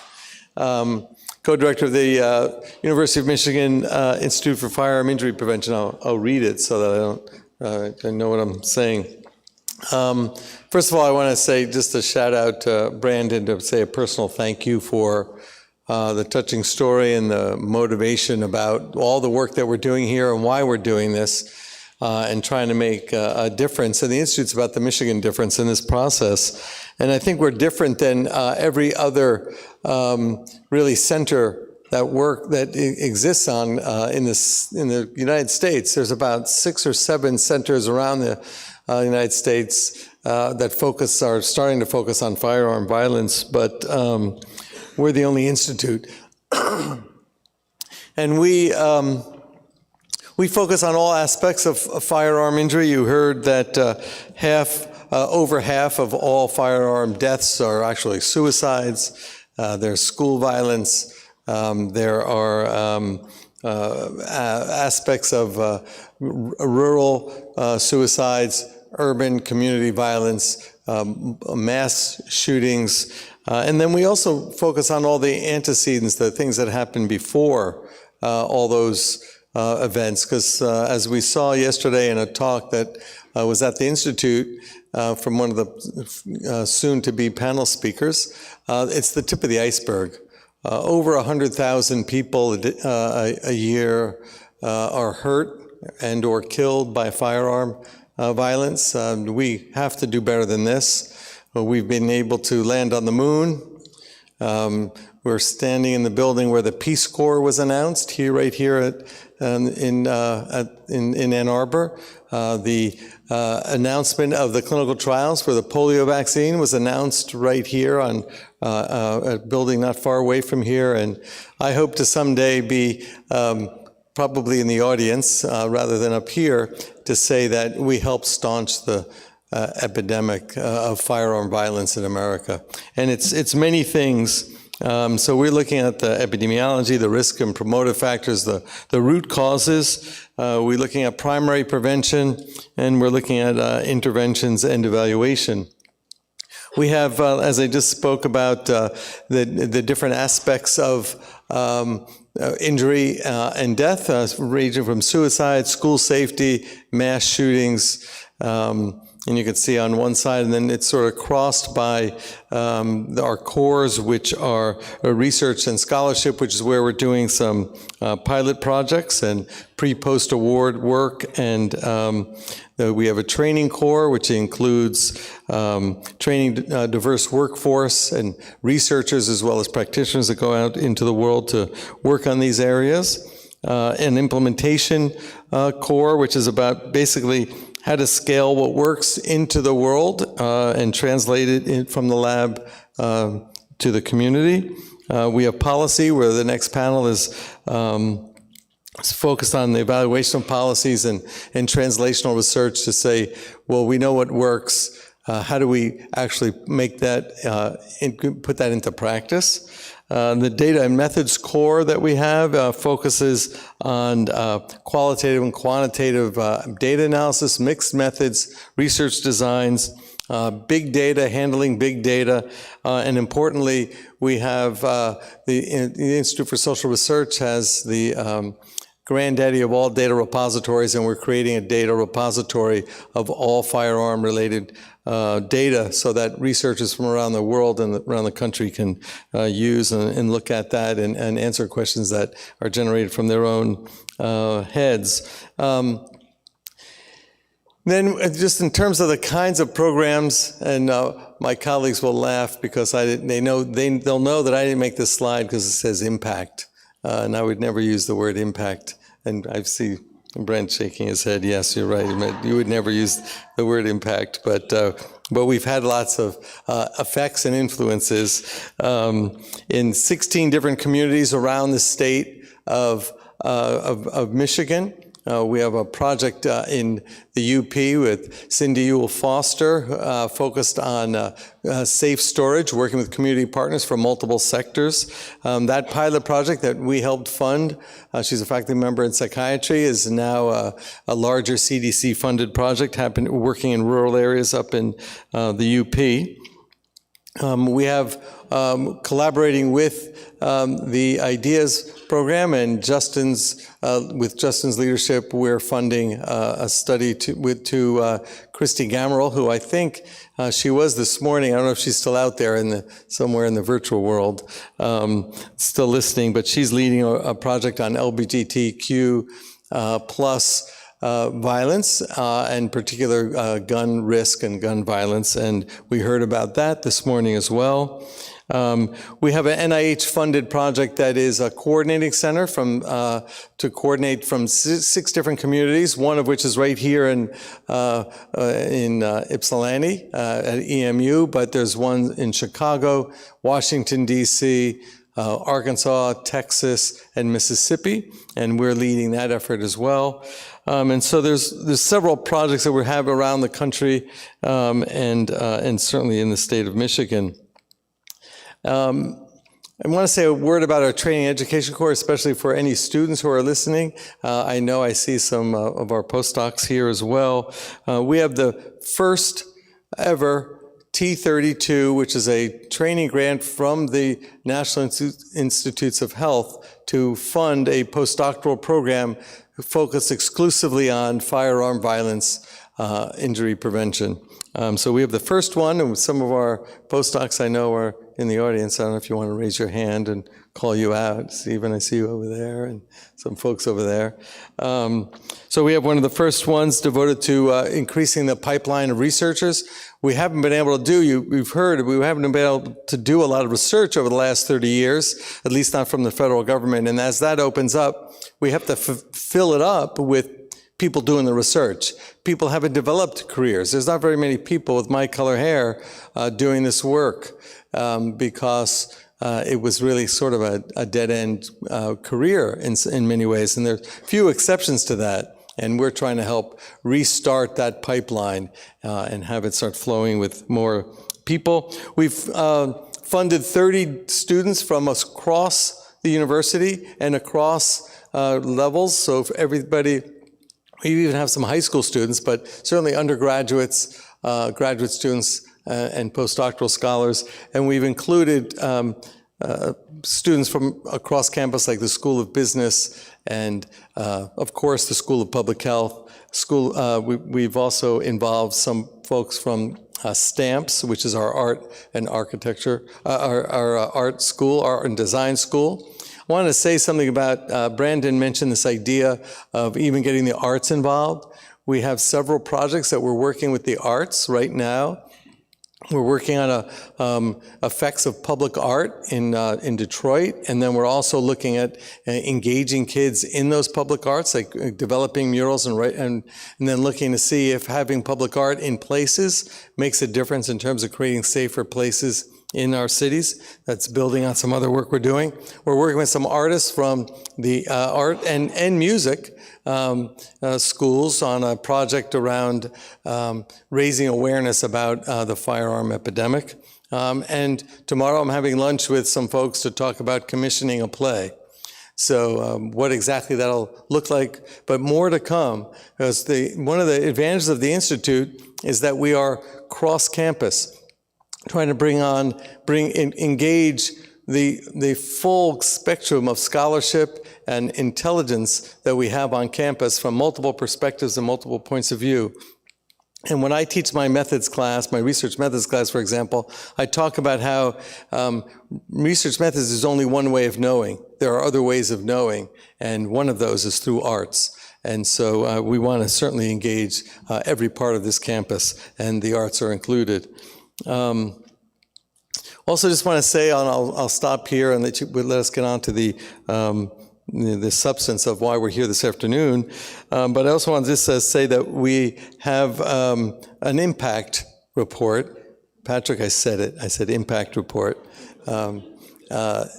that basically describes a lot of the different activities that we're engaged and involved in. And I see many people from the Institute here who also work with folks in the School of Public Health. So I wanted to say thanks to all of you who are here, who I see. Thanks for all your work, because none of this is done without, as we heard earlier, without a team and multiple people doing their part to make a difference. And we can make a difference for sure, I believe that. So this report is, I don't know if the room is going to still be open, but there is a table where you had lunch, so you can pick up one of those reports.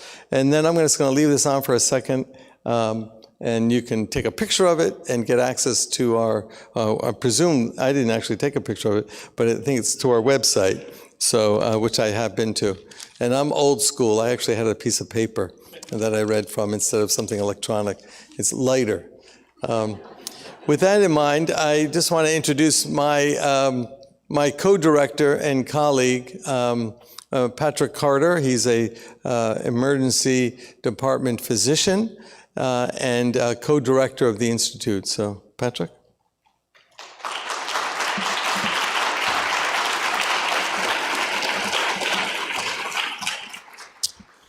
Thank you, Mark, and it's really great to see everyone here today. I'll be the moderator for our afternoon panel, which is the Legislation Tightrope, Policy Solutions to Gun Violence. And it is my honor to introduce our guest panelists, so I will start to call them up and then come up one by one and sit at the table. First, I'd like to introduce Adora Ezeki, who is the Fund Development Officer for the City of Detroit. Oh, there you are.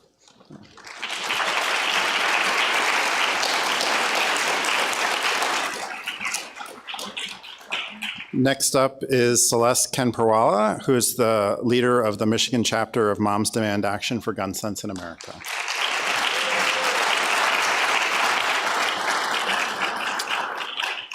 Next up is Doug Wiebe, who's a professor of epidemiology here at the School of Public Health and the co-director of the Data Methods Core at the Institute for Firearm Injury Prevention.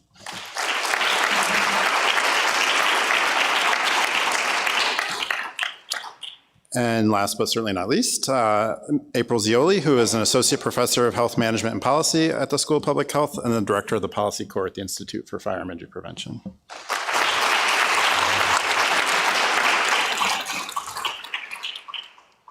So to start, I guess I would ask each of you to talk a little bit about your, how you come to this area, this field, and a little bit about your roles in helping to address the issue of firearm injury prevention. Maybe we'll start with Adora.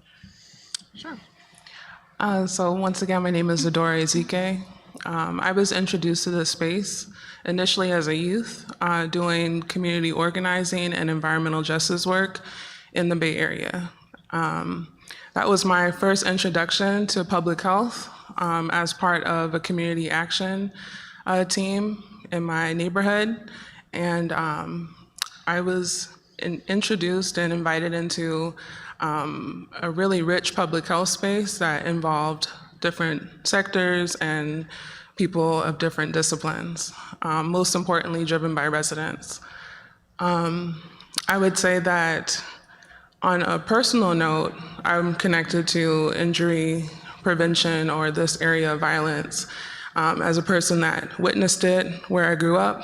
I'm a survivor, loss survivor of firearm injury, and then also I've been impacted directly in my own personal relationships, and so there's a connection and a movement inside me for those reasons. And just culturally, I come from a bicultural family, so my dad understands violence from the context of war, and my mom understands violence as a survivor as a Black American, you know, with structural violence and the history of violence in this country. And so I carry that with me, and I did so through my academic journey, first in medical anthropology and then public health, but a lot of learning and a lot of living in between. So I'm excited. Thank you so much for sharing that, Celeste. So, good afternoon, everyone. My name is Celeste Camperwala. I use she, they pronouns, and I have been involved with Moms Demand Action for Gun Sense in America for the last 8 years, which I can vividly remember because I was 8 months pregnant with my youngest son when I became involved, and he will be 8 in a couple of weeks. And for the last 2 years, I have been the Michigan chapter leader of the organization. And after doing this for 8 years now, I will be stepping down from leadership at the end of next week, which is very emotional for me. Why I got involved in the movement is because I was sick and tired of witnessing on the news on a regular basis the horror of the epidemic of gun violence in this country. And so I wanted to do something. I wanted to make a change. And my wonderful husband went online and found Everytown for Gun Safety, which led me to my local Moms Demand Action group, which I found out in Michigan started here in Ann Arbor.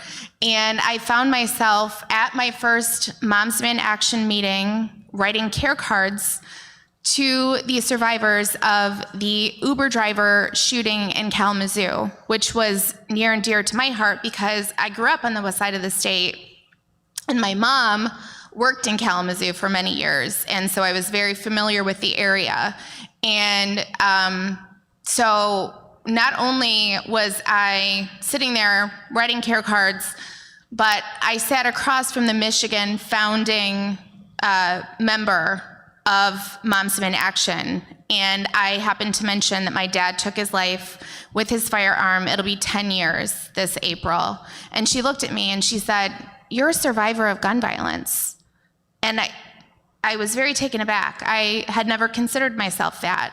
And since then, telling my story time and time again, I've found that by telling my story, I help others recognize in themselves that they too are survivors of gun violence.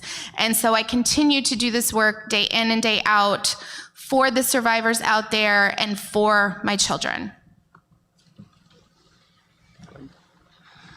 Doug Wiebe here. I use he, his pronouns. I'm an epidemiologist.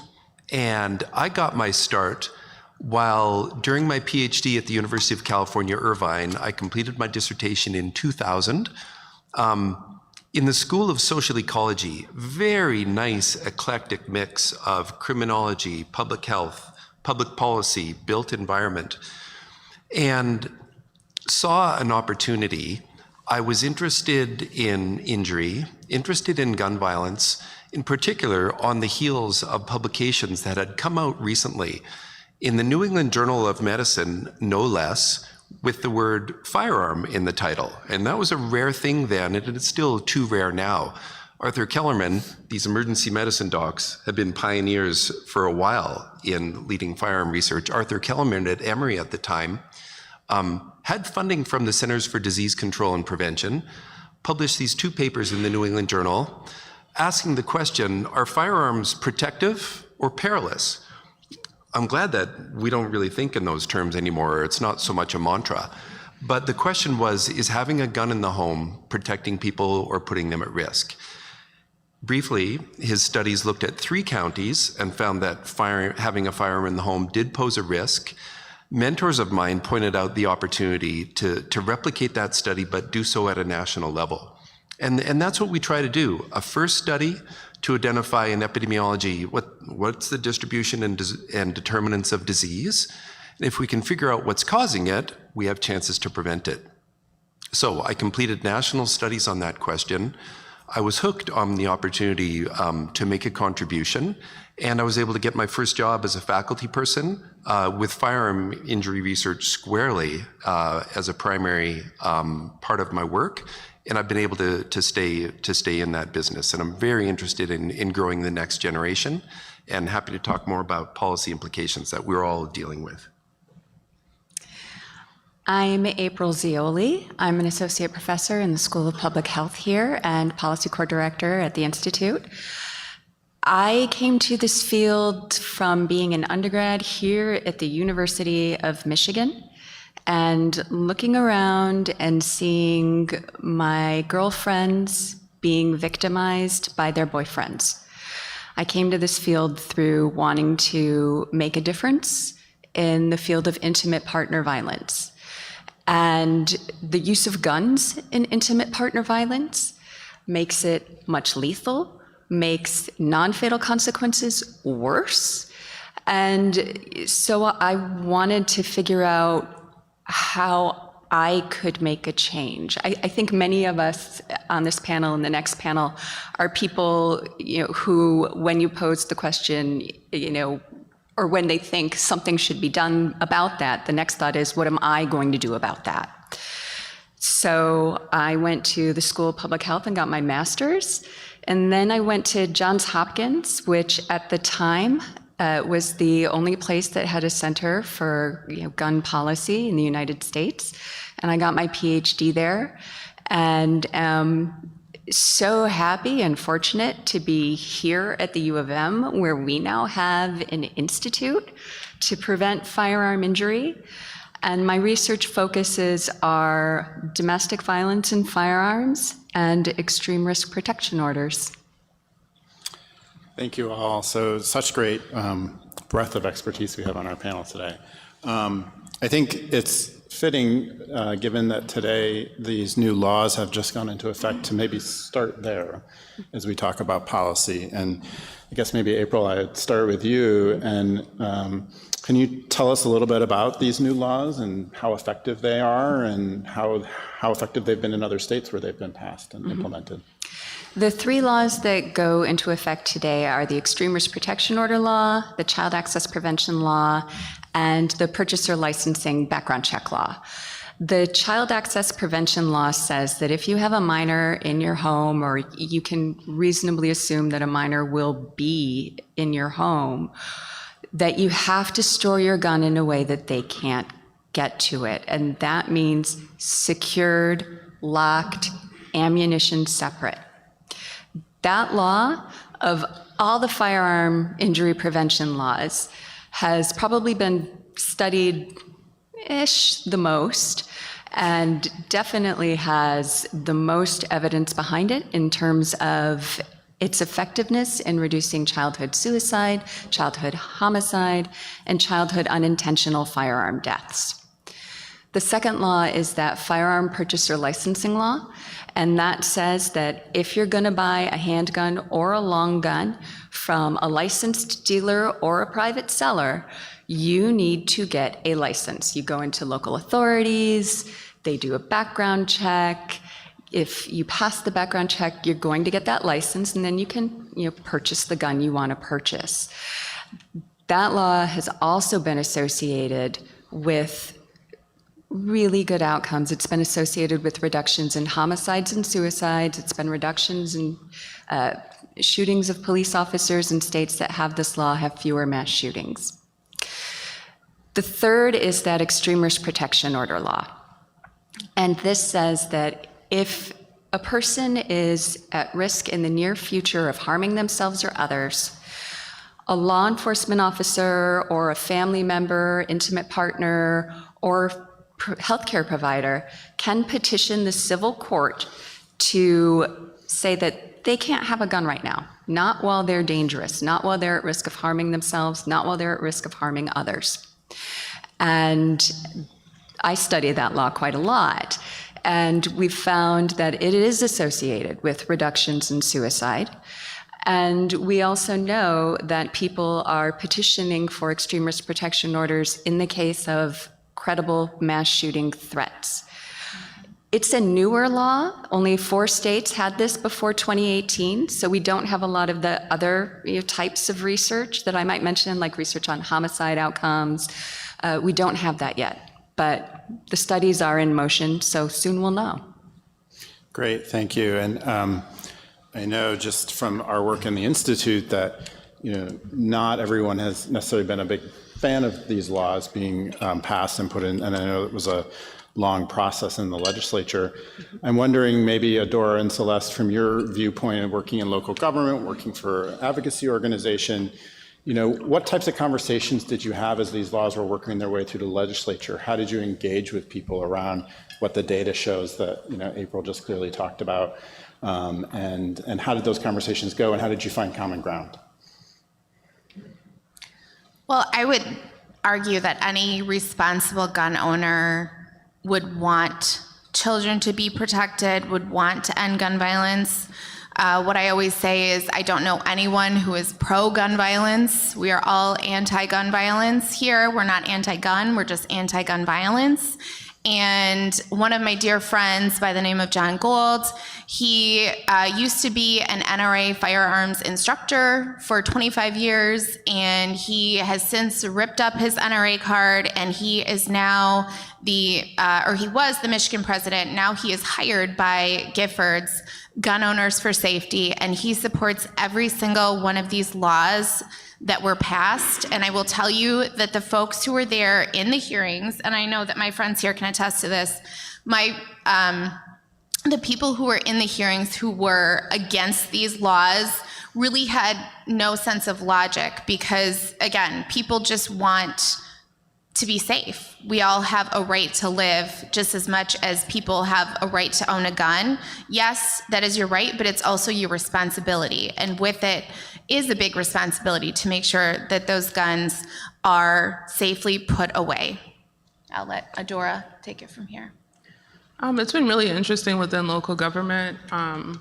My approach to local government work is to really stay in the neighborhood. So I'm really active in a lot of coalitions, and even within fund development, I'm always thinking about how to leverage resources to make community-led interventions, funded and activated. It's been a spicy topic, and I think a lot of that has to do with our living experience and our lived experience connected to the issue. And then also, sometimes we take on the identity of the institution we represent, whether it's faith-based or community or government or any other space. And so personally, I exercise a strategy that's called radical listening. So just being able to suspend judgment, put on your anthropology hat, and listen to people to better understand why they have this concern. I think that a lot of times we, in the public health space, can see the big picture. We see all the systemic issues around firearm violence, but we have to understand what this means for someone that's just making it to tomorrow, that's just trying to survive the day, that may be working on redeeming themselves in the community that they may have harmed, or people that are still in the healing process. And so a lot of times policies can seem really far removed from the reality of people who have to go home to that issue every day. And so I think that what's been most effective, at least in the role that I'm in, is co-creating interventions and really participatory grant making and design. And also just recognizing that when that's not your direct experience, lean back. Yeah. It applies to any other system too. It's just like we have a lot of people making decisions about structural changes that they never had to deal with. Public services, if you've never been in the office, if you never had to apply, but you're making decisions about public resources. So it's really bringing together all the superpowers, all the genius into the space. But before presenting a position, ensuring that everyone's equipped with the information to express what their position is, but then also be open to other perspectives. And I guess that's really what data equity is too. Not just to present information to people to get them motivated to align with you, but how do we share information and support people with leading and inventing and facilitating what data can do or what that change can do. That's really great. I love the idea of radical listening and making sure that the diverse viewpoints that are in the room and at the table are first at the table and then second are heard. it's easy to think when the legislature passed these laws that we're sort of, okay, we're done.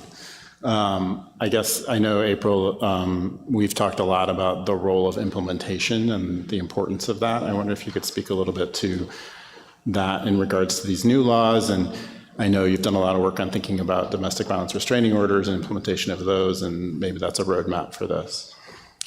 Yeah, laws are just words on a piece of paper unless they're implemented properly. And particularly with this extremist protection order law that went into effect today, there's a whole new system, that is being put into place. New petition forms, new court procedures, and most importantly, people need to know about it for it to be used. And it also needs to be, the implementation needs to be constructed in a way that is appropriate and acceptable to the public, or it's not going to be used. If people, have a father who is, suicidal, but they fear what will happen when law enforcement come to their house to remove the gun, they're not going to use an extremist protection order. And, a life may be lost. So we need to get the systems in place so that the implementation, how the courts work, how law enforcement works to do these things, is equitable and acceptable and appropriate. I have done a lot of work in the domestic violence restraining order space, and implementation there with the firearm restrictions is spotty. Some states have laws that say that if you've been restricted from firearm possession under a restraining order, that the judge is authorized to tell you that if you have any guns, you have to turn them in. Michigan doesn't have such a law. So in Michigan, when someone is prohibited from having a gun under this restraining order, that happens, the sound of silence. I'm doing a study right now to find out, are these guns being relinquished? Are people, are law enforcement knocking on doors to get the guns, or are people turning them in to licensed dealers? How is this working, or is it working? Because again, if we don't actually implement the law, if we don't actually make sure that the person we said is too dangerous to have a gun doesn't have a gun, then we haven't safeguarded anybody. Yeah, I think that's so important to think about the role of implementation, of dissemination of information. I wonder, with each of your different hats on, what your organizations, what academia is doing to help support that dissemination, that implementation effort. If you want to speak to that at all. That was for anybody. I can share what I'm doing as a community member. So I'm involved in the Detroit Health Equity Council. It's a collection of organizations and individuals and entrepreneurs that come together around all these different dimensions of justice and equity to, activate this movement. I think taking complex information and translating them into digestible bites will be critical. I think we've learned with everything with every emergency, that if we don't have shared language, it's going to be a bit of a challenge to have a meaningful dialogue about solutions. I also think that the messengers and the content creators should be just as diverse as the people that are being impacted by the issue. And we also can encourage the general public to understand, what does this public health ecosystem mean? And we all have role work, and ROLE work. So whatever corner, whatever space, or whatever area that we're committed to, what can we do to activate change? That helps with I think realizing what we can do around the firearm policies as well. Anybody else want to speak to that? Okay. So one of my many hats that I wear, I also help out an organization here in Michigan called End Gun Violence. And I sit on the steering committee of that. And we had a wonderful 2-day session just a couple of weeks ago talking about all of these laws that are going into effect and how folks can help out in their own community and make sure that we are utilizing these laws effectively. So I encourage all of you, you can go to the End Gun Violence Michigan website. There's a YouTube channel where they have put up all of the sessions that were streamed that day, and it's all really helpful information to have. Other audiences for our dissemination, Congress, the House, even the National Institutes of Health, and groups of leadership from across the country who are working at universities, other institutions with injury-interested research groups, go annually to Washington, D.C. and do Hill Days. They meet with legislators, talk about the kind of work that we're doing, the fact that firearm injury, other types of injury are the leading cause of death in the country, but we have opportunities to change them. And we provide suggestions and try to meet one-on-one, meet them where they're at, and communicate our findings and be optimistic about the possibilities to change policy. Even at the National Institutes of Health, it is that is funding this T32 training grant that Mark mentioned. That, I believe, is funded by the NICHD, National Institute on Child Health and Human Development, and rightly so. But of all of the 26 or so centers and institutes at the National Institutes of Health, there's not yet a National Institute on Firearm Injury Prevention. And why is that? Why must we go to other institutes that have related interests? Why couldn't there be an institute that is squarely prioritizing firearm injury? So that too is one of the audiences for our messaging. And I'll finish up, by saying, I do research, and many of you don't read academic journals. So I spend a lot of time talking to the media to say what the science is showing us, what we're finding now. And if you do go to our Institute for Firearm Injury Prevention website, you'll see that we have a lot of that information on there.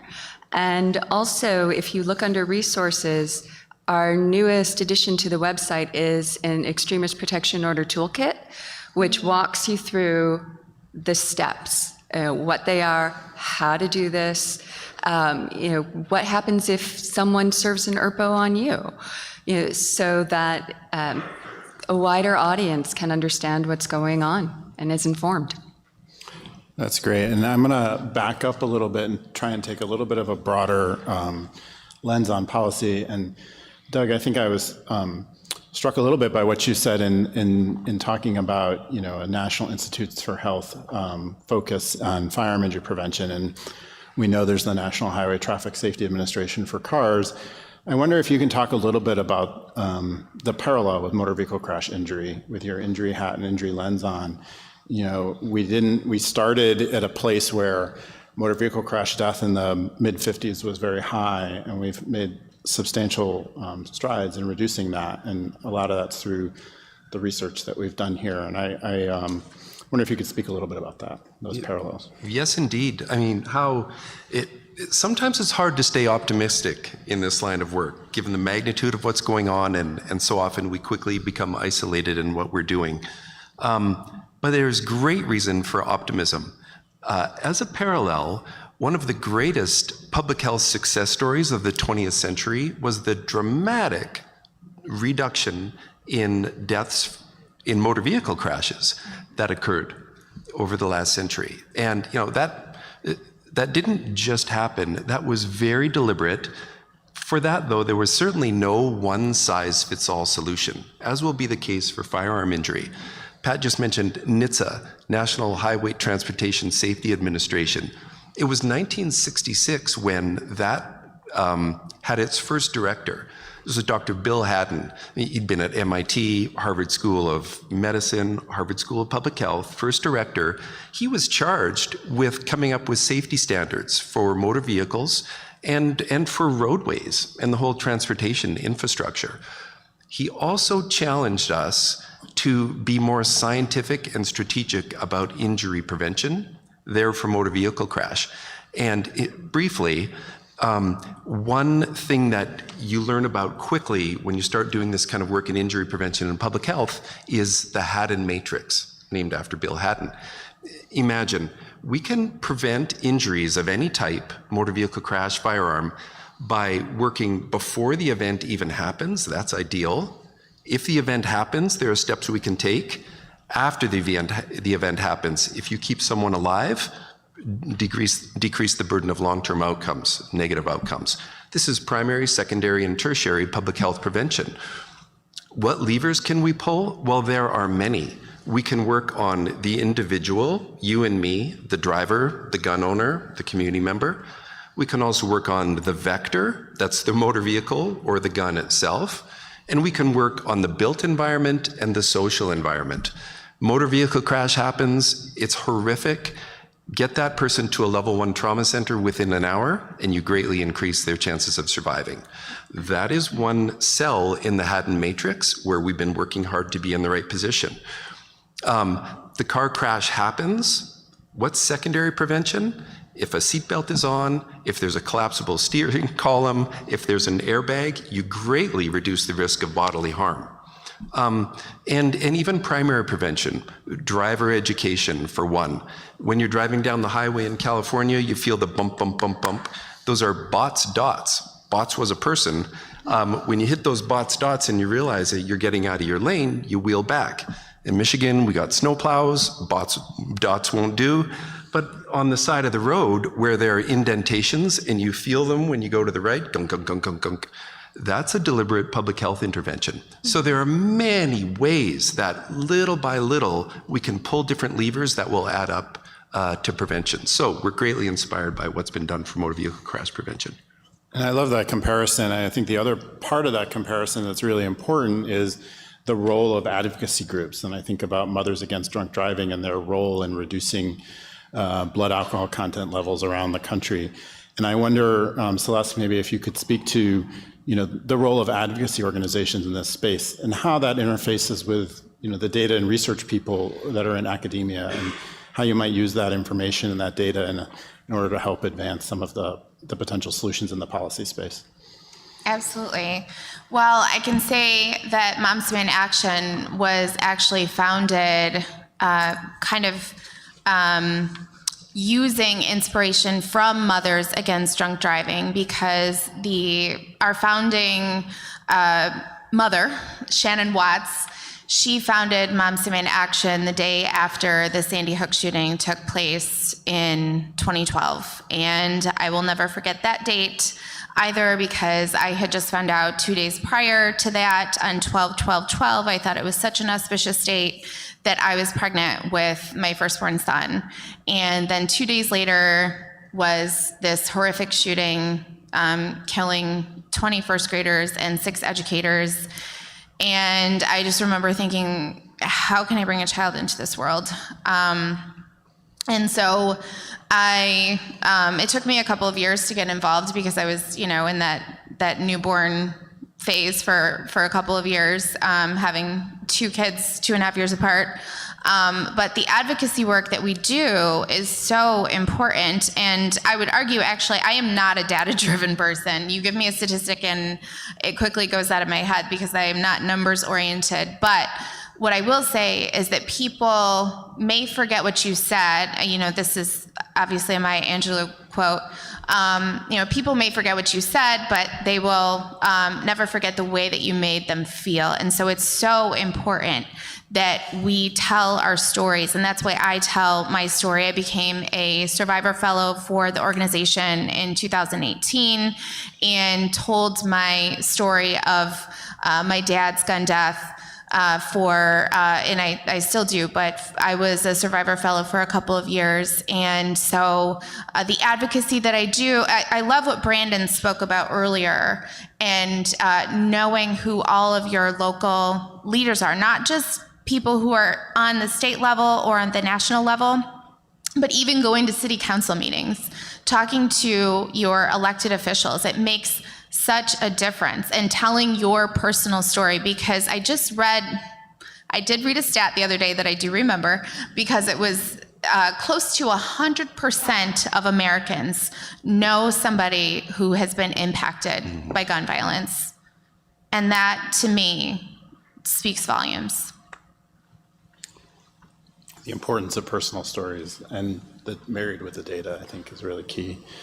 I'm struck Doug talked a lot about the Hayden matrix and thinking about that 2x2 configuration, which allows us to broaden our conceptualization of where to address the issue of firearm violence beyond an individual, thinking about some of those structural factors that may be at play.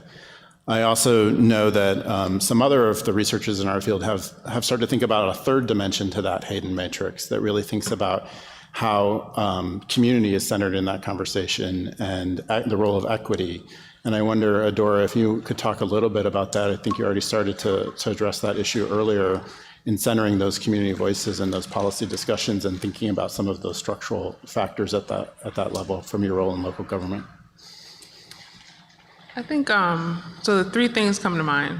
One, the power of photo voice. And for those that are into qualitative research, you're probably familiar with that approach where you use photography to tell a story, to advocate for policy or policy change, or to drive a social issue. Even in my youth, and then as an adult in education or in public health spaces, we use photo voice to make changes on the neighborhood level that became a model for things that were changed citywide. So something as simple as doing a photo voice project about the impact of predatory marketing or recreational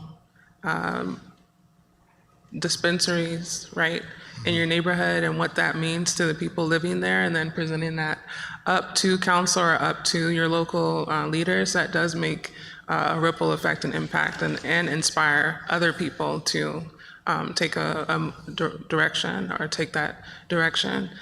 The two other areas, and I would call them big P policies, resilience policies, and then behavioral health equity policies. So resilience policies, that's one of my favorite approaches, because you're thinking about prevention, preparedness, mitigation, recovery, and you're dedicating resources, public resources, to interventions that are meaningful and make sense for that community. We know, like, depending on the type or dimension of violence or what firearm violence is connected to more broadly, that whatever resiliency can look different in every community. And so I'm excited about the potential of that. It could be a climate equity direction and sustainability direction, or it could be that we have hubs in our neighborhood where people can go for relief. And I think that just ties back to the behavioral health equity policies. And so it's similar to health equity, right? Having the information and the resources to make an informed decision, and then having access despite who you are, the conditions you're in, and who you represent. But within behavioral health, a lot of times we get so clinical, right? It's like, okay, we'll have school psychologists, and that is helpful.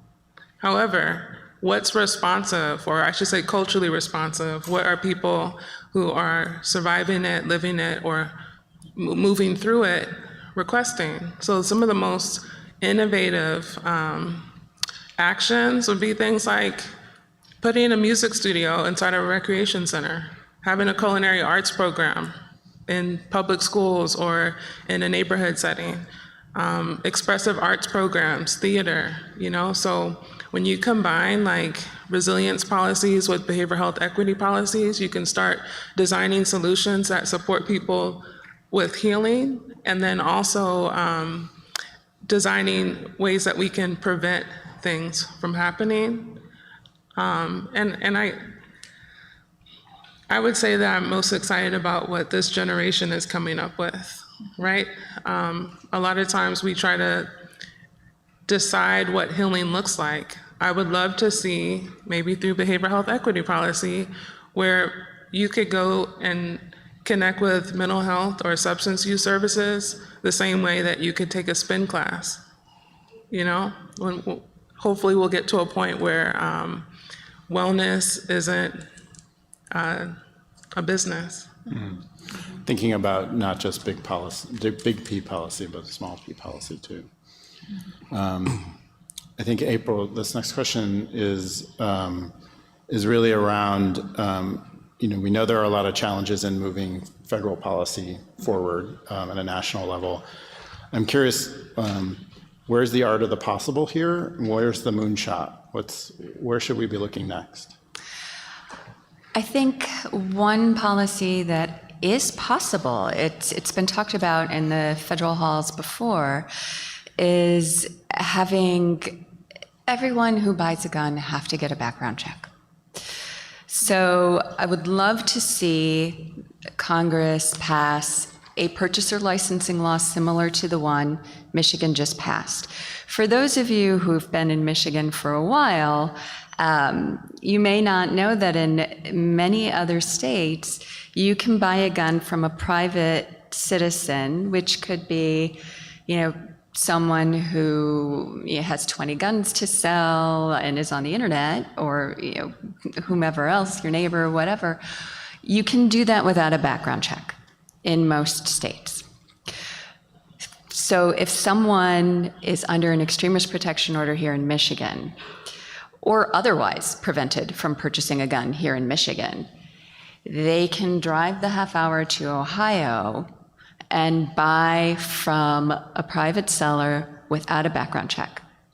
And the private seller won't ask them, are you legal to have a gun? And they won't tell them, and the purchase will go through, because we don't have that federal policy. If we had that federal policy, we would be better able to prevent people who we've said can't have guns. We've decided as a society are too dangerous at this moment to have a gun.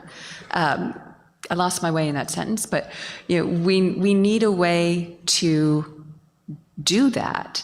And this law provides that avenue. And again, as I mentioned earlier, the research on it suggests that it saves lives. That's the one that I would go for immediately. And as I said, there have been bills. We just haven't had them pass yet. I think maybe we will one day. This next question, I think is for Doug and April. You both spoke a little bit earlier about, Doug, especially when you did your intro, a little bit about, the impact of the lack of funding for research and that's impact on, your ability to carry forward the research you started earlier in your career. I wonder if both of you could speak a little bit about your journey as researchers and how the fluctuations in sort of federal funding have impacted that, and the recent decision to invest in and fund firearm research, and what you think that means for the students and the trainees in the room who want to go into this area as a field to do policy, to do epidemiology research. You want to go first? Yeah. Your timing is good. So good. It's a good time to invest, and the world is going to invest in you if you're getting started and working in this area. I'm so lucky that mentors invested in me, but this was in 2000, at a time when I described one of my inspirations was this paper, case control study of guns in the home, are they protective or perilous? That being funded by the CDC, it was when the findings of that study were published that there was a major outcry from the National Rifle Association in particular that went to the CDC and said, how on earth could you be funding research that did this? Now, this is very nuanced wording that was used, but what came to be passed was essentially a moratorium on federal funding for firearm-related research.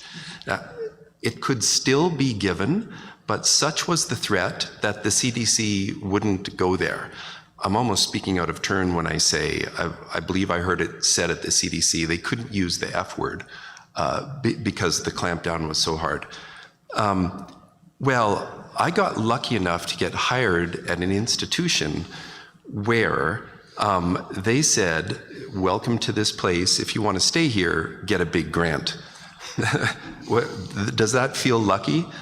I had mentors that had done the same thing and said that there's a formula for this.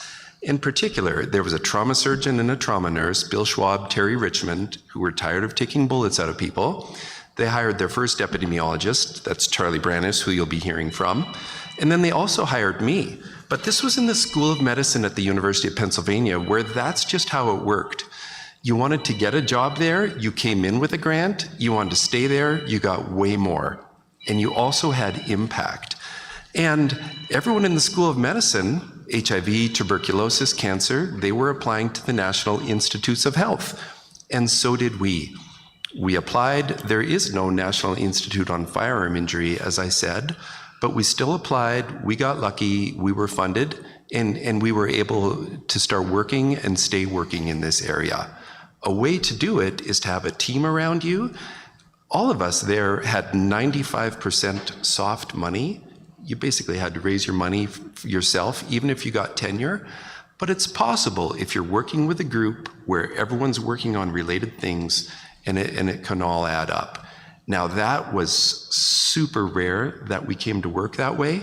It was much more common that even trainees coming out of programs wouldn't dare think about studying firearms because it was understood there just isn't funding in this area. So that's why 20 plus years now ahead, where federal agencies are putting out calls for proposals, talking about firearms, it is very exciting. But it's such a shame that our pool of investigators isn't bigger today, and it's because of how challenging it's been. Yeah, April had an interesting path as well. Yeah, when I decided to study firearm injury prevention, I didn't know there wasn't funding. Good. So, I went to Johns Hopkins and they helped me craft a proposal for funding for my dissertation on intimate partner homicide that looked at domestic violence related firearm laws, but we also looked at alcohol related policies and police staffing levels. And so it was called something like state policies and intimate partner homicide. And it got funded, and so that started me on my way. 3 months after I finished my PhD, so I'm a brand new baby PhD, a letter in Congress appears. A letter sent to the head of NIH demanding to know why my and 4 other studies had been funded, given that they involved firearms. And that sent me, I was upset and scared and didn't submit for another federal grant for a while. And there weren't federal calls for firearm violence stuff. So it's not like I was passing up opportunities. But I found foundation funding. There are foundations that have been funding firearm related research for a long time, like the Joyce Foundation. And they carried me through until we finally got some funding in the federal government. And I tell you, when those calls came out, it felt like Christmas. It was such an opportunity to answer the questions that people have been asking me over and over and over again. And every single time I've had to say, I don't know, no one studied that yet. Now we can study that. And April, can I just say thank you for hanging in there?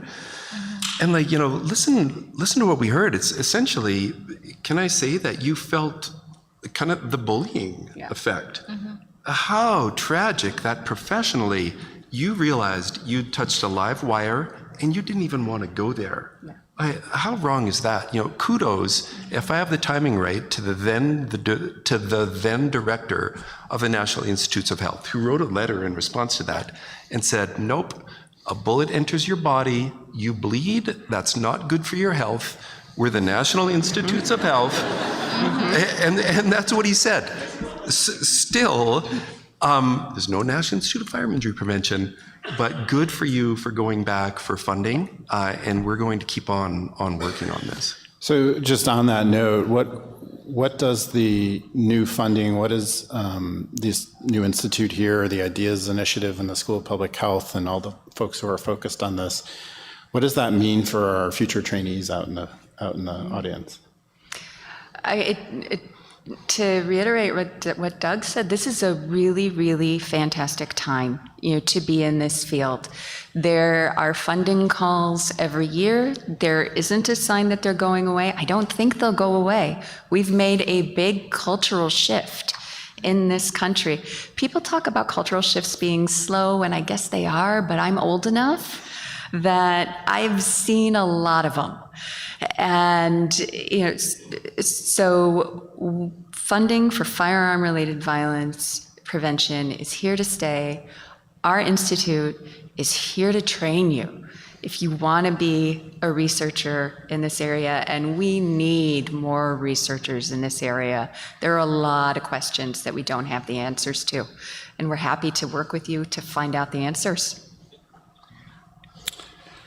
So as we wrap up here, I wonder, in all of the conversation we've had today, the new laws in Michigan, the broader policy that can be advanced, the small p policy, what do you want to leave the audience with? What are you hopeful about? What are you looking for in the future? What are those future conversations about? And I guess I would ask each person to provide their viewpoint on that. Wow, I'm still hanging on April's words. I think my final thought is when we shake the table through whatever space that we're moving the needle and we get pushback for advancing equity, then we're probably in the right space, or we're probably on track. I think anytime, whatever big I is, like big institution or whatever that power system or position of power person or group, a lot of times they're afraid of accountability, especially when accountability can be billable, right? And so with firearm violence or with racism or any other form of structural and systemic and multi-generational oppression and discrimination, the moment we start understanding and providing the receipts for why we have to move this work forward or move this movement forward, I think that's the exciting part, but also the chilling part. You would think we were all in it together, but I think that's what it really is. And then maybe shared ownership. So just ensuring that when we're thinking about addressing institutional or economic or environmental or social structures and factors, that we're passing on and creating space for people to design their path to liberation, right? Mm-hmm. It's totally okay for people to decide how to get things done. We don't have to micromanage people's freedom, people's safety, people's peace, as long as we're able to respect everyone while we're activating that change. So that's great. So. I love that. I'm just so humbled to be here amongst these incredible people. I would borrow some words from our founding mother, Shannon Watts, and that is that it's drips on a rock. It takes a lot of time.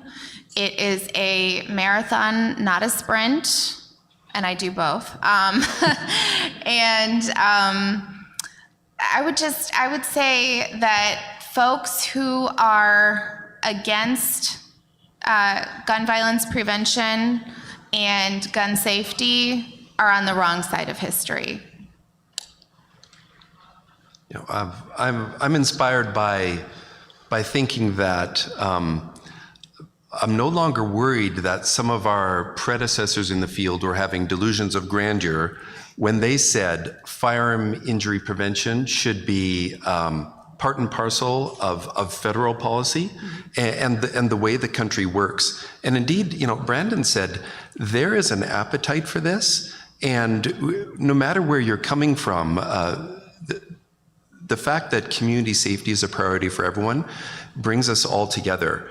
Colleagues in this field have been saying for a while, there should be an office at the federal level, house it in the cabinet of the president, have the individual who's the director be on the president's cabinet, and have a national office for firearm injury prevention. Already, many municipalities, counties, Milwaukee, in fact, New York City, have an office on gun violence prevention. Some states do, like Connecticut. But we need an opportunity and a structure for bidirectional communication, local, regional, national, and to make a statement that we're going to take this on. We all want firearm injury prevention to be achieved, and we need to build that into our structures. Need to find a way to find funding opportunities from entities that are already out there. Communicate the message that this is the new now, and we're ready for it. So I think that the time is right to actually say we can get there now. I agree. I think we can get there now. And, to bring in a little bit more to that, one of the things that people ask me about a lot, particularly, when these bills were in, the Michigan House and Senate, was about how these bills affect racial equity in firearm deaths. And, how can we implement them in a way that is equitable, that is without bias? And it is really encouraging that people are asking those questions. It is really encouraging that we're starting, I don't want to say starting, but more than any point in my career, have I seen people, holding my feet to the fire as a researcher over that. How are you going to measure this? How are you going to make sure that you're getting the right voices in your community groups? How are you going to make sure that extremist protection orders are not implemented, as a way to further penalize Black communities? How are you going to do this? And, so we know that firearm homicide is greatest in Black communities. Young Black men are killed at far, far and away, the highest rate in this country. And, the other area I study the most, intimate partner homicide, Black women are killed at much higher rates than white women. The only group that might be a little higher is Indigenous women. And, so we do need to think about, racial equity more than academia, more than systems, have in the past. And I think we're at a place where we're committed to doing that. Well, I think we should maybe leave it on that note, and I would ask the audience to please give our panelists a round of applause.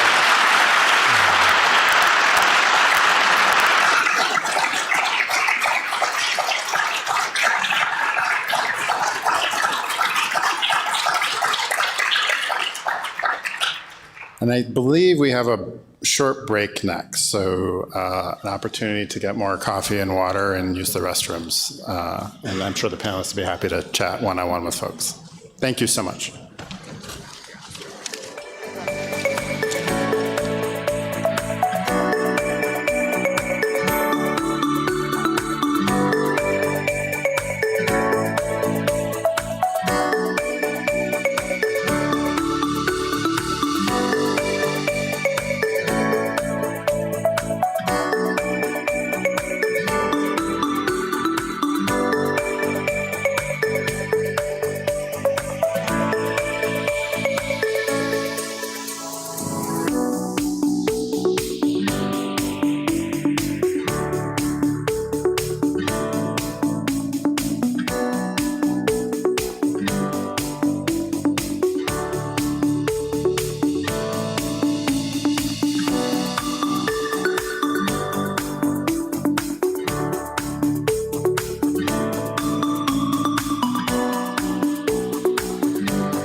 there somebody else?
I'm good.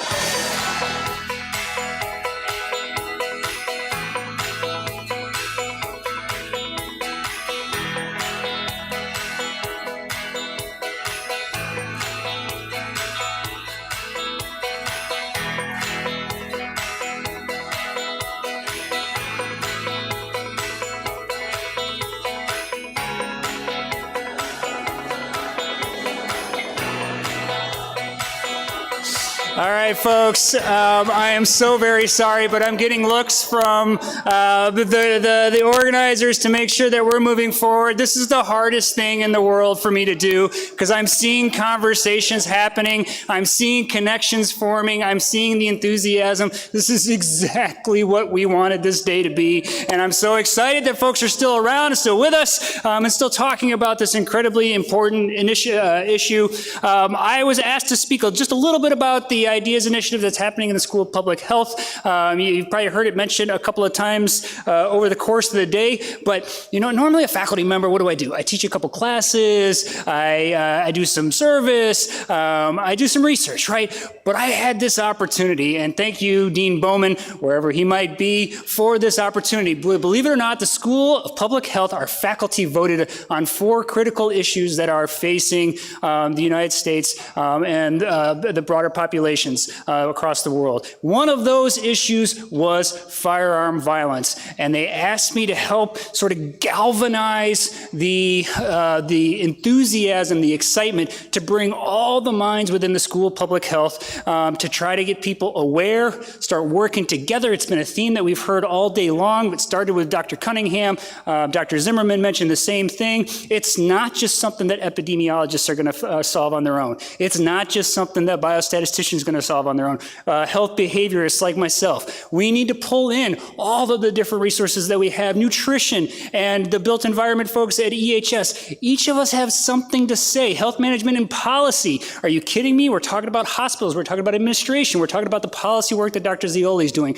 All of these different voices coming together around this common issue. And that's what's so exciting for me. We, as part of the initiative, this was funded by the Dean's Office. We have a couple of years to really start to move the needle in this space, and we're looking at 4 different sort of areas that we're hoping to influence. And it starts with research. What can I say? We're at the University of Michigan. We're a research institution. It's what's going to help us inform this conversation. So we are trying to get faculty to be excited about the kinds of research opportunities that weren't there 10 years ago, that certainly weren't there 20 years ago, but that are possible now. And so can we create some of these collaborations? Can we apply for some of this funding and move some of this science forward? How exciting is that? I actually think that's pretty exciting. Again, because it is so central to what the University of Michigan is, right? We are a teaching university, but research undergirds so much of the work that we're doing. But don't forget about that teaching aspect of it, the training component, right? I don't just do my research in my little office and call it a day. No, I get to talk to undergraduates. We have an undergrad program in the School of Public Health. Did you know that? Did you know we have an undergrad program? I get to talk to graduate students, our MPH students. I get to talk to our PhD students. Several of my PhD students are in the audience right now. I get to talk to postdocs, all the way up to even senior faculty who said, you know what, I've never really looked at this space before, but I got a skill set. I think it could apply here. What can we do together? So creating some of that, again, awareness, creating those opportunities to engage in that space. And so much of that starts with education and partnering with the Institute too in terms of the different ways that we can provide opportunities, be them internships, be them independent studies, be it showing up in classes and talking about some of these things, because so often gun violence does sort of get pushed to the side, or it's not necessarily kind of a central, if I'm thinking public health, this is what I need to be thinking about. But I think we can all recognize that gun violence is a public health issue. Outreach, another theme, and it's going to certainly be reflected on this panel. We're not just going to do it in the confines of the University of Michigan. How are we getting this information out there? The worst thing I could think of in the world is to do a whole bunch of good science, to do a whole bunch of good training, and have it just live at the University of Michigan. It's not finding its way out into those that are affected, right? How can we disseminate this information? How can we translate some of that science into things that are actionable, usable for, again, those communities affected? And as much as I love my colleagues here at the university, what voices are we missing? We're missing the voices of those communities that are affected by gun violence. And as far as I can tell, there is almost no community, unfortunately, across all the different things that you might think of that is immune from gun violence. So all of those voices need to be represented. We're trying to engage those voices, trying to make those messages as credible as we can, as trustworthy as we can, as actionable as we can. And then finally, how do we keep it going? Right? The second worst thing I could think of would be we do all this great science, we engage with all these folks and voices, we have some good ideas, and then it just sort of stops. So I put development up here, and at first I thought that's funding, right? Trying to get the NIH grants, the CDC grants, et cetera. Yeah, that's a piece of it. But what other kind of development are we talking about? Capacity building. So it's things like skill development, leadership development, workforce development. I see there are MPHs in this audience that are doing this work, right? We are training the next generation of professionals that are going to be working in public health spaces. And if they have this idea that gun violence is pervasive, that it is going to affect their work in some way, shape, or form, I promise you I can make that connection. Because gun violence is so prevalent, because it affects so many different communities. And that our next generation of MPH and all the folks that are going to be working in this field are exposed to this material, and we are developing that capacity so that they can continue this work moving forward. We have had a very successful year at the research showcase following this event. We have a poster where we talk about some of the pilot studies that we funded, some of the events that we've held, some of the partnerships that we're developing. I encourage you to please take a peek at it. But before I turn to this panel, I just have to thank Julia Bell, Brent Miller, Allison Grzinski. They meet with me every week and they think critically about this. They help me engage faculty within the school. They help me engage faculty at the Institute and other folks that are working in this space. And without them, this wouldn't have been possible, including this event today. So can't thank folks enough. Can't thank Dean Bowman enough for making this investment and allowing us to help move this critical issue forward. So that is the second. If you want to learn more about what we're doing.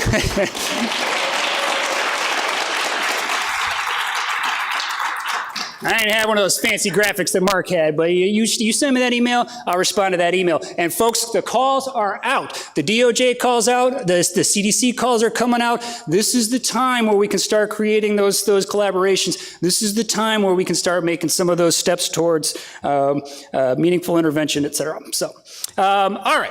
It is now time for our next panel, and I'm so excited. I know all the folks on this panel. This is going to be a good panel. I'm going to invite everybody up to the stage. I'll start with Charlie Brandis, who's the chair of the Department of Epidemiology at the University of Columbia.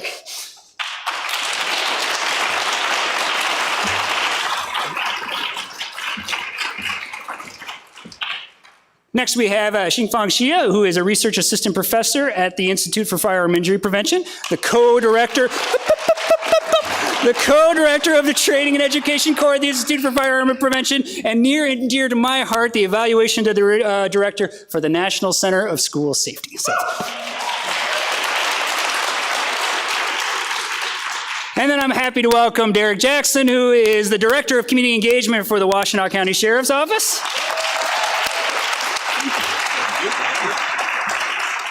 And last but not least, Rebecca Sokol, Assistant Professor of Social Work at the University of Michigan and co-director of the Training and Education Core at the Institute for Firearm Injury Prevention. Dr. Sokol. All right, so we actually had lots of questions submitted from the audience for this panel, which is great. You're making my job easy. Thank you very much for that. I am going to take that first question, though, and it's going to be around, I think, I'll ask each one of you individually, what has drawn you to this work in the first place, and what keeps you in it? Thinking about that sustainability question. So, Dr. Brandis, if I could start with you. You're a pioneer in this field. I'll just go ahead and say that. And I know this work hasn't always been easy, but what drew you to it and what's kept you there for the last, 20 plus years?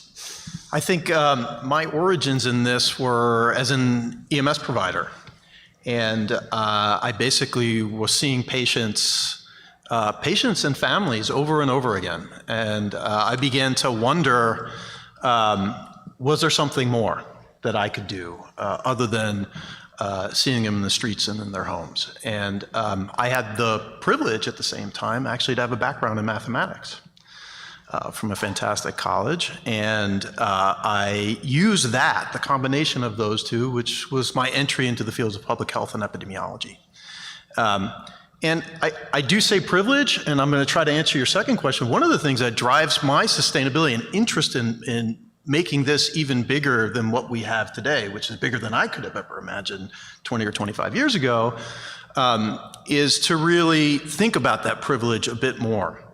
And think about not only as universities and as scholarship and hospital systems and so forth, what do we owe our communities? What do we owe each other? And in fact, what do we owe democracy? And I'm moved by the comment that was made this morning about the Peace Corps being here. And I had to look that up. I thought it was, wow, right on the steps here of the Union. And, to those who much is given, much is expected in return, to borrow some language from the Peace Corps. And that is what motivates me. I think we have an incredible opportunity as universities to step out of our spaces, to liaise with communities in really important bilateral ways that could change things for the crisis, the massive, historic crisis of gun violence that we're experiencing in the nation. So I'm hoping our conversation will go into that a little bit more today. Excellent, thank you. Xingfang, so your background, you've studied chronic disease, you study youth resiliency. What's bringing you into the firearm space and what's kept you here? Sure. Hi everyone, Xingfang here. First thing I want to say, I'm public health throughout. So as a public health student since college, initially I wanted to study tailored behavior change and came to University of Michigan School of Public Health for that. And then I met my mentor, Mark Zimmerman, Dr. Mark Zimmerman here. He disappeared. Anyways, that got me into study violence prevention and youth resilience in the past 2 decades. That's all I do. And met wonderful faculty members here, learned a lot of things. And then pandemic happened. And then we see how it affects Asian American communities. And that really drove me thinking, well, with all my skill training, what I learned, what can I do for my own community? And throughout the violence prevention research, I have learned so many different ways how the structural inequity really affect different communities, so many communities in such a tremendous way. In our African American community, in our Latinx community, and now it comes to my own community. So what can I do? And I also noticed a surge of firearm purchase among the Asian American community, along with other community too. So that really got me thinking what I can do, and led me to start collecting data with my collaborators. And really thanks to, again, the faculty member in School of Public Health have guided me, including Professor Ken Westnico, including Mark Zimmerman, including Justine Hansi, including Dr. Alison Miller, everyone. So it got me here. And I now work on more than one project that's focusing on racism against Asian Americans and how that could increase firearm injury risk. And I'm looking forward to discuss more with you all. Excellent, thank you. And Director Jackson, I mean, I think most people see a direct connection between law enforcement and gun violence, but you think of it more critically in an engagement. It's more than deterrence. What drew you to this field, and why have you stayed? Yeah, I think, well, first of all, I'm a social worker, graduated from this great university, School of Social Work, who became a police officer. And I know even at lunch when I mentioned that to a few people, I got this strange look like, all right, what's the story behind that? And I think it is this trajectory, this kind of meandering journey I've been on. I grew up in a community not far from here. So when I think about why I'm so committed to this work, it's a small community, but hyper-violent. And so I just grew up in a neighborhood where I thought everybody knew someone who had been murdered. Interpersonal street-level violence was just a part of my existence. It literally wasn't until I came to school here in Washington County that I realized that, oh, that's not normal. And so I never had the physical wounds of being shot or stabbed, but I always tell people, like, I've got this, like, ingrained in my DNA and in my soul, like these wounds of growing up as a young person and seeing people and friends who I had lost. And when I say that, it's not like somebody who was in my high school who I didn't quite interact with, and I seen them in a senior picture and they lost their life, but like people that I played with every day. One of my best friends who lived across the street from me one day was just gone. A guy we called Peanut who was on my Boy Scout troop who was just gone. A kid who lived around the corner from me that I would hand the relay baton to every day in track practice was just gone. And so from a young age, gun violence and that interpersonal street level gun violence just impacted me. And as I got to school here and then got to think about some of the work that I wanted to do as a professional, something kept tugging at me and calling at me. I was a social worker at a homeless shelter for teenagers, and I just started to meet all the kids in our community who were really struggling. And lo and behold, this sheriff candidate has this idea that what if you could do what you do in your neighborhood around building community and helping to keep kids safe? What if you could do that through a police agency? And I honestly laughed at him and thought he was a little bit crazy. I said, it's not possible to do what I do through policing, but I was wrong. And I'm glad I was mistaken, because what I get to do is like really bridge this divide between community and police. And so right now we are at this intersectionality of individuals who've been violently injured. 85% of the shootings in Washington County, the county that you sit in now, are retaliatory in nature. So we know that someone who's been violently injured, they're angry, they're fearful, they're traumatized, and they are rageful, and they're thinking about, how do I retaliate against the person who did this to me? And so now we hire people from community, some in the audience, not to be informants, but to be like experts on community, to sit at the bedside with people to help deal with all that fear, anger, and trauma, to hopefully reduce the likelihood of retaliation. So at the same time, I'll just say the last piece of this, at the same time, the rate of law enforcement here at the sheriff's office solving homicides is 85%. It's a coin flip in most places around the country. And we like to say this work goes hand in hand. Traditional policing and solving violent crime and police legitimacy and community really seeing that you are trusted and valued. This work of working at someone's bedside actually makes it easier for us as detectives to solve some of these crimes. So all this stuff goes hand in hand. And so that's really what drives me. And the last piece I'll say is I carry this book with me everywhere. This book has now 57 names in it since I started at the sheriff's office of young, primarily African-American men in our county that have been murdered on our streets by gun violence. We're one of the safest counties in this state, Ann Arbor is one of the best places to raise a kid, but we still have these hot spot pockets of violence. And so what keeps me motivated is trying to stop adding names to this book. Thank you. And Dr. Sokol, from the intersection of public health and social work as well, focused on trauma and violence exposure, but why firearm violence? Yeah, so I am very excited to say I am not a pioneer in this field of preventing firearm injuries. And I think that's really exciting because what that signals to me is that this is now recognized as a very important field of research, and you no longer have to be a pioneer to get into it. Rather, it's open for so many new researchers to come in and to leave their effect in this area.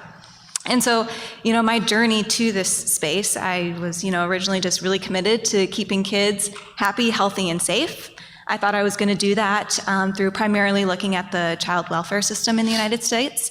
And I still do some of that work, but then during my postdoc, Mark Zimmerman said, hey, what about firearms? And I was like, oh yeah, firearms are a really big deal, but I heard in grad school that I can't do that. And he's like, no, you can do that. And so it was just, I think, a great opportunity to start to get into this field and hopefully have, be part of this large research community and also large public community. Communities all across the United States are really working hard towards creating solutions to preventing firearm injuries. And so I think a really big reason of why I am here today and continuing to do this work is because there's just so much public support for this work and so much community work already happening in this space, which really kind of paves the way to have researchers help support what's already happening in communities. Great, thank you. And our panel is on community engagement, and I know all four of you are actively engaging communities. I mentioned that there were lots of questions submitted through this panel, and this one rose right to the top in multiple different formats. And I love this imagery of the tent and which voices need to be under the tent, need to be included when we're talking about firearm violence. So maybe Dr. Sokol, we'll start with you, and then we can see if folks have to respond. How do you begin to engage communities, and particularly those harder to reach communities? Yes, I think everybody who wants to be involved in the conversation should be involved in the conversation. And how that process works from project to project, whether it be a research project or a community engaged project, would differ. The thing I do think we need to be careful about when working to engage and work with multiple different sectors and stakeholders is this idea of responsibilization. So anybody who wants to have a seat at the table and wants to help come up with solutions and work towards this, they definitely should have a voice. At the same time, I think we need to be really careful about not making people responsible for this issue when it's really not their fault. And I think particularly about kids and the welfare of kids and making them responsible for solving an issue that they didn't create. And so that's kind of one thing I always try to keep in mind as I'm going about this work. Director Jackson, I'm thinking about Washtenaw County. I mean, you have Ann Arbor, yeah, it's a city, but then you go out towards me in Chelsea, it's Manchester. I mean, that's very, very different. How are you having those conversations across a county like Washtenaw? Yeah, I think part of it is just the narrative, doing things like this to have a conversation to let people know it's a problem, it's an issue. In most of Washtenaw County, it isn't necessarily like the street level interpersonal violence is not an issue, but then when you look at suicides of young people in the county, it's a huge issue. And so the eastern part of our county, we talk a lot about homicide and interpersonal violence. On the western part, we talk a lot about suicide, and there's pain all across the board. And so they might look different, they might be different solutions, institutions, but really coming back to this core piece of like, how do we take care of our young people? I'll just give one example of what we did here. The Community Violence Intervention Team is just a group of people that have individuals who have gone to prison for committing heinous crimes, who have taken a life, but now are doing great things in community. It has mothers around that table who have lost their sons to gun violence. It's got folks like me around the table and some political folks. And we all came to the table understanding that we wanted to stop gun violence and save lives, but just as many people as around the table, we had many different ideas of how to do that. So when you think about bringing community together, we had to learn together. And so we started literally reading a book together. We read Bleeding Out first by Thomas Abt. So we had common language and common statistics and common understanding. And then we started to move together and had a commitment to elevate community voice. Those closest to the problem are often closest to the solution. And so make sure they're the most important people in the room and provide a platform. And then everything we started to do, we started to really give individuals, like Brandon earlier, like how powerful was his story this morning? More powerful than, I love data, but more powerful than any data I could read was like listening to him craft and weave his story together that left an imprint on me that I had to tell him about. Like, I just won't forget that story. And so elevating those mothers' voices who've lost their sons to gun violence is just something we've done here locally. And I think that's one way to really engage community and get people from different parts of this issue to all be speaking the same language. Dr. Shia, I mean, you're talking about a population that hasn't been engaged in this work as much, that is increasing in the firearm ownership. How have you been engaging? Yes, certainly. I do really want to start from knowing and recognizing in a way that as researchers and as a community member, we all have our own bias. We tend to put people into categories. That's how our brain works. And for Asian Americans, for a long time, we've been called as model minority. We've been called as, we don't really suffer from violence. And it turned out this is a bias. It's not true. And pandemic happened, really showcased us how this community can be largely, hugely, extremely affected by firearm violence and also by the structural inequity that's happening in this community, right? But without working with communities in this community, then you don't have that voice come to you. You cannot hear from them because of our automatic bias in our brain, putting them into certain category. So only with, really learning and listening from them will this voice be brought up. And I'll give you one example from this project, how we started. As really during the pandemic, I myself see repeatedly on the social media within my community how they talked about the fear, how they talked about firearm purchase. And then my collaborator, Dr. Ziying Wu in Eastern Michigan University, have heard from her community partner in Burmese Center. And it's really actually from the gun shop in the nearby neighborhood, talking about they notice a lot of firearm purchase by Asian Americans out of fear. And they come to the Burmese Center, express their concern. And we took that voice in heart. And without doing that, it wouldn't lead us to what we're doing right now. So really, it is the community members who shape what we're doing right now. That's what I want to say. Thank you. Dr. Brandis, I would love your broader answer to the question, but I remember reading an article about you, and voices were angry that you were doing this kind of research, and thinking about engaging some of those voices that are resistant to.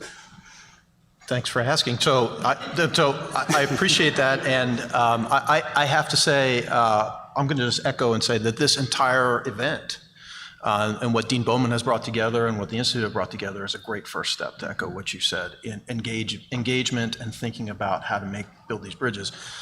Voices that are dissatisfied with the work we've done. And I think, I was saying some of my earliest experiences was with a study that I had done, and it was the first NIH-funded study on gun violence. And in fact, that study, we couldn't use the F word. Dr. Wiebe had said that before. The F word here is firearm. And we tried to shield that word in that NIH proposal, and in fact, that's what got it funded in some ways. But that particular study caused so much concern. By the way, scientifically, it's been held up as a model study of its kind, a best-in-class study. So there's nothing scientifically challenging with it, but it was, at the time, made the cover of the American Rifleman on behalf of the gun lobby. And the university I was in at that time, which boasts as its only US president graduate, I'll let you guess what university and what president that was. That university, there was a huge alumni coalition that had gotten together asking, when that American Rifleman piece came out, to fire me, to have me removed from my job. And I was actually very fortunate. I'll tell you that. It was very fortunate because I had only recently gotten tenure at that university. And that whole thing went down, as an aside, on the day my third child was born. So I was taking all this flack, and somehow someone had gotten my mobile phone number. So there were all these irate, cussing individuals that kept on calling my phone over and over again. In fact, in some cases, it was in front of other young scientists. Later on, the calls continued in front of other young scientists who lost the interest to enter into the field. They said, well, why would I do this when I can study cancer, cardiovascular disease? This is just way, way too difficult. What did I do to contend with that? I think, initially, I think there was a lot of fear. I wasn't sure, like, who's watching you? Like, if they can get all this information about you and your family and repeat it back to you over the phone or online, like, what are who's watching you? So it was very concerning. But after that all got through, and after the president of the university, who I have great respect for, said, absolutely not, we're not going to fire this person, not just because we're going to uphold tenure, but because it's the wrong thing to do. We're simply not going to do that. So I have great respect for her and the University of Pennsylvania and following through on that. And that speaks to the need for these leaders at universities to follow through, people like Dean Bowman and Vice President Cunningham here at the University of Michigan, to really step up and build the context that allows this kind of work to happen. And then, to your initial question, to sustain it. And to bring us together to make more of a connection to communities that perhaps we were already connecting to, but then to also think about communities that we haven't connected to enough that might not hold us in the highest esteem. So that is one of the things I learned from that experience, is then to reach out to gun rights organizations and to begin to think about what are our common conversations that we can have and bring this together to something fruitful. Nobody wants a child to be shot with a firearm. Nobody wants gun violence to enter into their communities, and that's on all sides of the aisle. So that's part of the conversation, that trying to make the best out of bad situations that have occurred in the past. I'd love to stay under this tent. I had a great conversation about credible messengers, and Brandon mentioned the same thing. How are you creating trust in the science that you're doing and the efforts that you're doing so that you can speak to as many different audiences? And I'll open that up to anybody.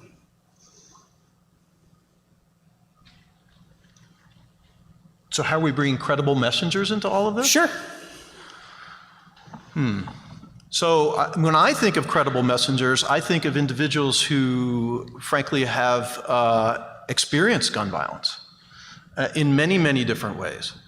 And the importance, the critical importance of asking them for their wisdom in this. I think there were some comments about photo voice before, and I'll just keep talking for one more second. I'll say that, some of the earliest ideas we had about how to engage community, it was challenging. It was challenging to get academics to simply ask the community.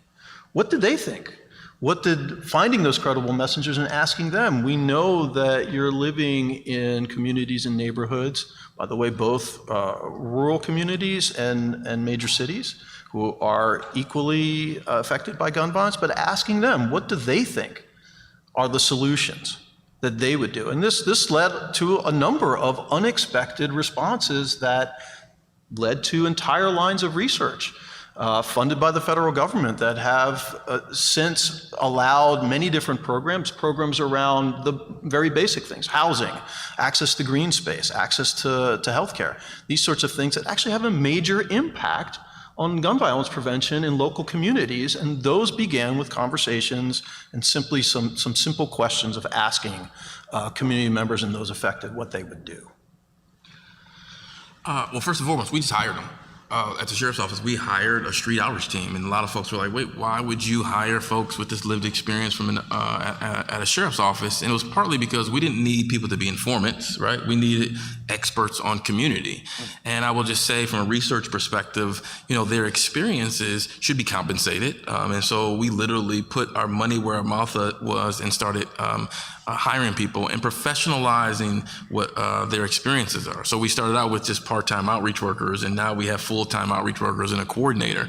And so I think it's really, really important that it isn't just kind of research from the outside and some laboratory in a particular community. We're talking about people's lives. And so how do we lift them up and do it in an equitable way and compensate them for sharing their stories? There are many, many times I've been to many, many conferences where you have this person with just a tremendous story, like we heard earlier, and individuals are willing to share that for the betterment to move the cause forward. I literally have staff who would do this work for free. And sometimes we take advantage of all of that passion and vigor to do this work, and we really just need to stay focused on, no, these are individuals who have an expertise to bring. I've met a lot of very brilliant people in this room today, and there are some brilliant people on our streets that through their experiences know how to change an entire society and an entire community if we were only able to invest in them. And so for me, I think that's a part of it, just kind of keeping in that mindset. If we're talking about really, really important, beautiful, beneficial contributions to the science of this work that is in our streets and in our neighborhoods as well. Yeah, and then, speaking to Derek's comment, but then also Dora's comment earlier about the importance of co-creation, co-creating programs, interventions, and eventual evaluation of these programs and interventions is, I think, paramount to equitable research and then disseminating that because you already have something jointly created that all parties involved are supportive of and can promote through their own channels. And then something else to recognize is that a lot of times communities are already doing so much work on the ground. There are so many programs that are totally absent of any research input. That's totally fine. But it would also be great to be able to bring some research evaluation into the wonderful work that communities are already doing. So that's another opportunity for kind of reversing the paradigm of having communities totally create something and then come in and research, evaluate what they're doing so that if found successful, you can really disseminate it more widely. So I feel I have 1,000 things to say around this. I'll try to be brief. So how do we bring credible messengers? I think the reasoning behind it is really we need to know where they're coming from and what shapes the behavior, and with that understanding, we could have better message. We could identify the right person to convey that message.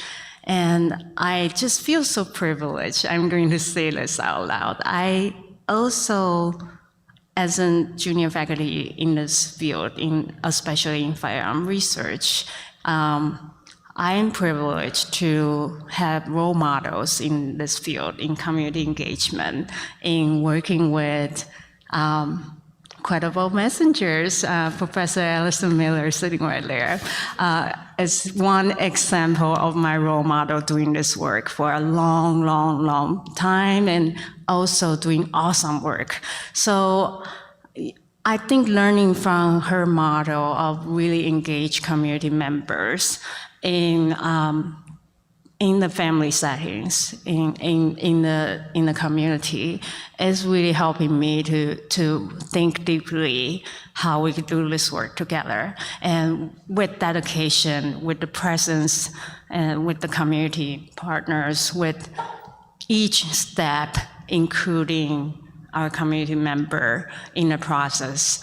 So just want to say thank you, Dr. Elsa Miller. We have a whole room full of folks that are engaging in this space. Still, one more question on this tent. Are there voices that you think we are missing that we need to prioritize to make sure that they're around the table?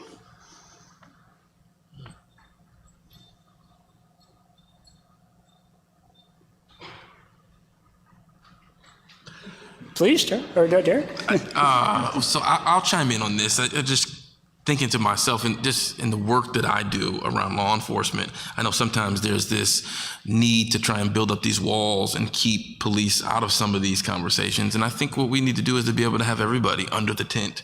I think there's some really important conversations. And I didn't say this towards your first question, but as I was thinking about the question, I think about some of the rural areas. I know there are certain things that I wish we could do in more urban areas, right? Like I wish our kids learned how to be safe with firearms. We take it for granted in certain communities when we learn how to hunt and shoot. And so when I start thinking about like how we pull people together around these really, really difficult topics, there are some things that could actually unite us that we just take for granted. And so when you think about who needs to be around the table, you said it earlier, I think everyone needs to be around the table. It isn't just something that's happening because there's interpersonal street level violence in one place or suicides in another place. We started looking at some of our data from an epidemiological perspective. And what we looked at was all of our shooters in our county that we had looked at. When we looked back at their history, a lot of them, not all of them, a lot of them had significant history of domestic violence in their households when they were kids, or serious aggravated assaults that were going on when they were kids. So in some research areas that isn't necessarily directly at that moment that might not make sense, it really brings you into the tent. So when I just think about like all of these issues, to me, there's almost like an octopus. There are all these things that spin off of oppression and poverty and racism that we start seeing around interpersonal level violence. And so how do we get everybody to the table talking about these issues? I think it's an important concept to think. And I don't think that there is any one person or any one group that has a monopoly on what this really feels like. And sometimes it's hard from a community perspective. I'll just kind of end with this. It's hard sometimes for us in community to sit there and have researchers or folks who don't look like us come into our neighborhoods and have these great ideas. And I think it's contingent on all of us. You can't have a relationship if I extend my hand and you look me up and down, right? Like it takes two people to extend a hand, both community and the research institutions. And so I think it's a two-way street in kind of building out that tent. And I'll also add that I think we've been doing a better and better job of making sure we are including multiple voices at tables. And I'll say tables plural because sometimes it does seem like our conversations can be a bit isolated from each other. So, maybe we have public health and medicine over here, social sciences over there, criminology over here, community work over there, and there is intentional work in bringing all of those tables together, and I think we can still do more to bring all of the conversations that people are having together so we can really all build off of each other's efforts rather than replicate and duplicate them over and over. And I think there's a more efficient way to do it and a more equitable way to do it that we're working towards. Wait, can I add to that? Yeah, please. So I have to say, in years of working with communities, I'm always incredibly heartened that folks would step forward and even have a conversation and take an interest and be so passionate, and they should be reimbursed for their work. But I'm always also concerned that there are voices that never even show up to those meetings that we don't seek. And we need to do a better job of finding those folks who effectively, I don't know, maybe they're introverted perhaps, or more so that they simply don't want to be detected in the first place. There's a lot of wisdom in them as well, and we need to bring them to the table. And I don't think we do that, if ever. And there should be an additional bit of work to be certain that we find those people as well, not just folks who show up or the loudest voice in the room. It's got to be folks, perhaps, find the person in the room, find the person who's not even in the room, or the person in the room who hasn't said a thing, and ask them what they think. I think that's equally important. That's such a great point, and I just want to add a little bit to that, is that also recognize there's such a diverse voice within one community too, and recognizing there's diversity within a community. For example, think about Asian Americans. We tend to be grouped together, but then you see how many different ethnicity groups can be grouped together within just being called Asian Americans. Really allowing this diverse voice to come into you in different ways, in different channels, in different, using different questions to prompt that is important. Excellent, thank you.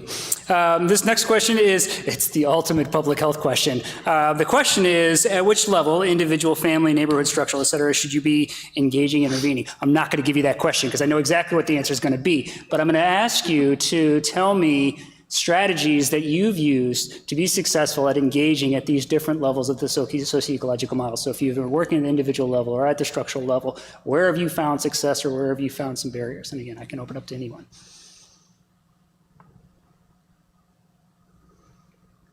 I'm not a researcher, but I got lots of thoughts on it. Let's hear it. No. So I guess I'll just jump in and say, part of what I've been trying to do is really blend all those worlds together, right? And so, I mentioned the mothers. We have this support group of mothers whose kids are involved in the juvenile justice system. And so they're a support group, but as they learn and develop, again, how do you provide a platform for them to share their stories? And they really influence how we do things from an organizational perspective. Same thing with our community outreach team. They're like the conscience of the sheriff's office, of our organization. So when I think about all these different levels, whether it's individual, community, large organizations, or neighborhoods, we try to blend all those and weave all these things together. And sometimes that's a very messy process, right? It's hard to take someone who's raw and from the streets and hire them at the sheriff's office. Trust me, I've had a whole bunch of landmines blow up. But there's also something beautiful and amazing about seeing like our undersheriff sitting in the same room with someone who did 25 years in prison, and they can literally talk together about these really complex issues around policing. And so a little bit of a different take on it versus from a research perspective, but the ability to intertwine all these different levels together, we've seen some pretty amazing things come out of it. I'll also add that I think that the role of the arts has a huge part to play in shifting culture, in shifting climate, and has potentially the largest contribution into shifting attitudes and beliefs and norms. And so I think that is something to keep in mind as we're going on these endeavors to try to shift cultures, ideas, beliefs around firearm and firearm violence. Another thing that I think about is when we think of strategies to prevent gun violence, oftentimes we go to the gun and we think about ways that we might legislate around that, or programs, policies, interventions around the gun specifically. And I also remember that social and economic policies and programs are also violence prevention programs. And so, just that can also be at a wider level of the social ecology, thinking about different opportunities to intervene on some of those social and cultural risk factors for violence.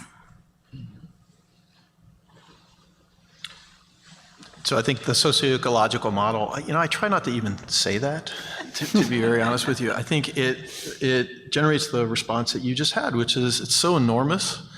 It's basically everything at some level. So it's not as, it doesn't provide as much guidance as I think academics think it does. So I'll start there. But I will say, as a general thought, we need to have programs that are responsive to gun violence. And those are, prototype programs for those are the medical system and law enforcement. Those are necessary.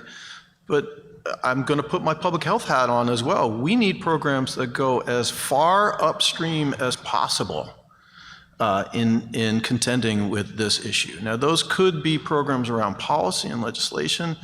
They also very much could be programs around things that are seemingly unrelated to gun violence. good housing, access to green space and parks, access to jobs. When you talk to folks in communities, these are the things that they're telling you first. And again, this is, I go back to the comment I made about ask the community, but we need as a public health community to go as far upstream, as an academic community entirely, go as far upstream as possible and begin to think not just about those as abstract relationships and associations, but what solutions are emerging from that? You know, are there affordable housing solutions? Are there job creation and retraining solutions that we can put and scale up to a lot of different places that are going to be helpful? So that's my thought about it in terms of bigger context, bigger, bolder things than simply waiting for gun violence to happen and then reacting to it. Yeah, in terms of multi-level thinking, I like to think both at the risk factor way and also the positive factor way, what we call resilience promoter factor way too. So when we think about risk, for example, racism, it can happen at interpersonal level. It can also happen at in a structural level. And at a structural level, there are different ways that it could happen too. So being able to see how like intertwine together is one thing, it's our job.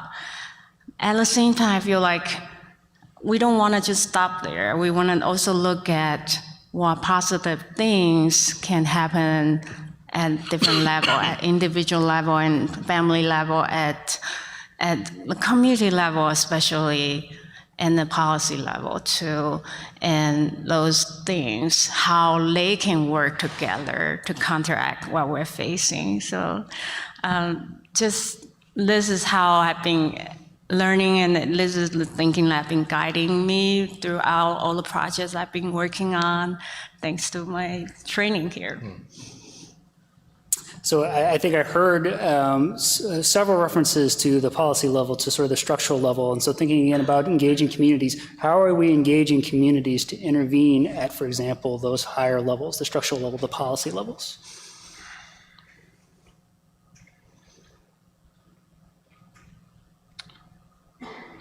Charlie?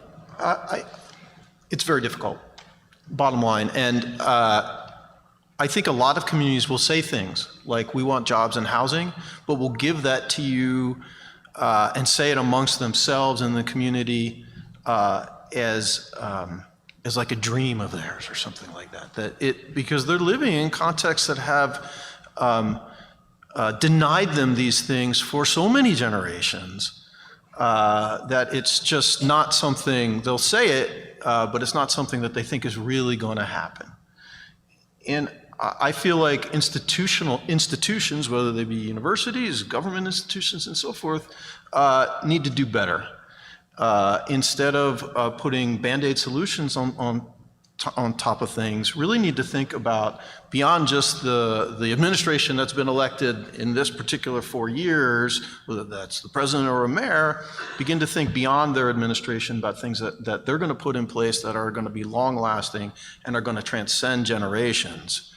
And do it despite the fact that it's not going to win them votes in many different things, in some sort of short-term way.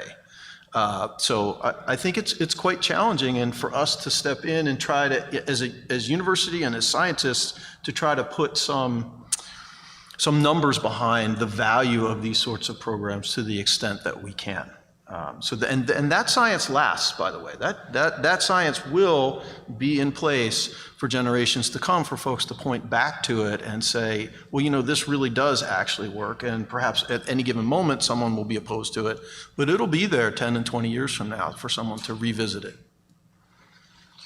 Yeah, you know, we just released, we're slowly but surely, I mentioned the epidemiologist we hired who's looking at all of our data, and we're doing these grand rounds, and the first 3 grand rounds we did were with a room full of folks like they're in here today, and then we did it with community members. And one of the things I just wanted to add to this is, don't underestimate how sophisticated folks who are in certain environments are around these very topics, right? There were things that I didn't necessarily know scientifically as a kid who grew up in this environment, but I was an expert at navigating the environment. And so as soon as I seen the data that pointed to why I responded this way, it made the connection, and now it all made sense very, very clearly.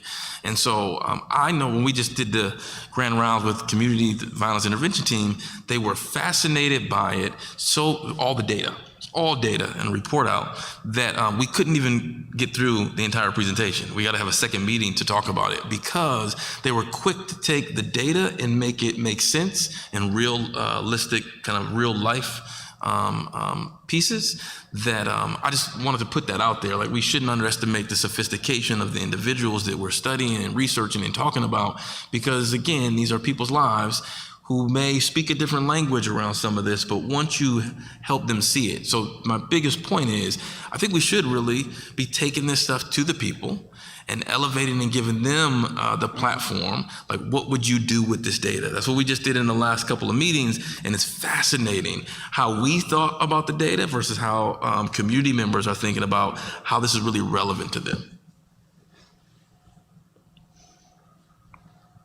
Rebecca or Shinko, anything to add?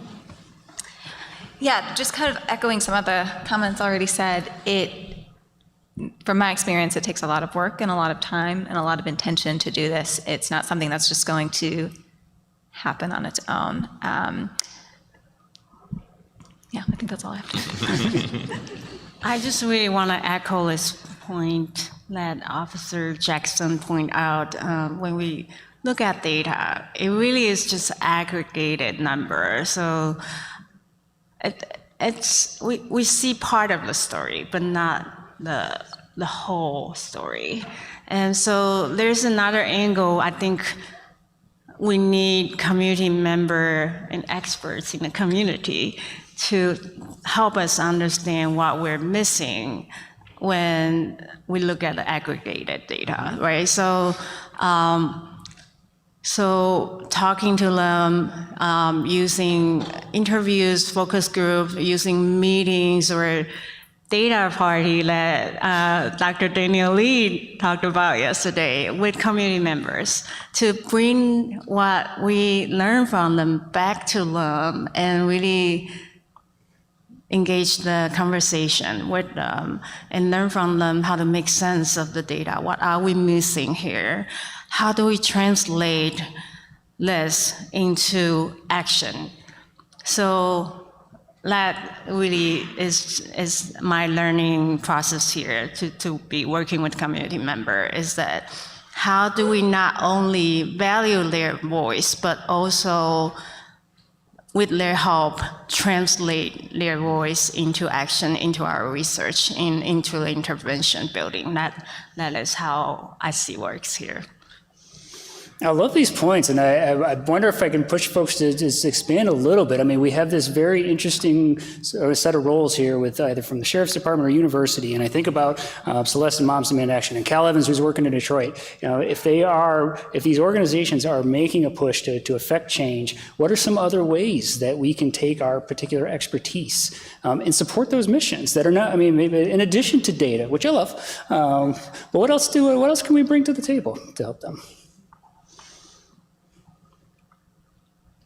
You know, last night we were talking around dinner, and for me, there were certain things that, we're in the field doing the work, hands-on. There are things you just don't know that you might miss because your head is down of what's going on that's really, really good around the country that some of you are just researching and evaluating. And so I think one of the first pieces could just be that, right? Like the ability to shed light and kind of lift people's heads up who's like head down doing the work on, here's what else is happening around the country. And we might take that for granted and think, well, people can sit down and kind of do this research on their own. But literally, my day-to-day job is these kinds of real life situations. And so the ability to sit there and think deeply around the research and who's doing what here and what the science is telling us, don't always have the opportunity to do that. So I think one thing is that you all have access. You all have knowledge. You all have the experience from seeing this from a larger global perspective, and how might that be shared kind of operationally with the folks who are doing the work every day is a little bit different than just doing the research. It's a two-way street, right? Like us learning from you to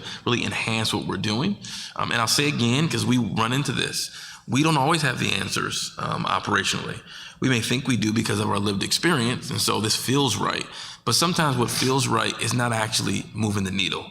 And I've reached this point, we talk about it amongst our team, if it's not moving the needle, we're wasting our time, right? And so some of the things that you can help us really see is, all right, this may feel right, and maybe there's some good coming from it, but is it really moving the needle and impacting change in the way that you ultimately want to impact change? And so calling that into question can be a difficult conversation, but I think that's that conflict that could be good conflict to make sure we're not wasting our time and people are really making the change that they want to see.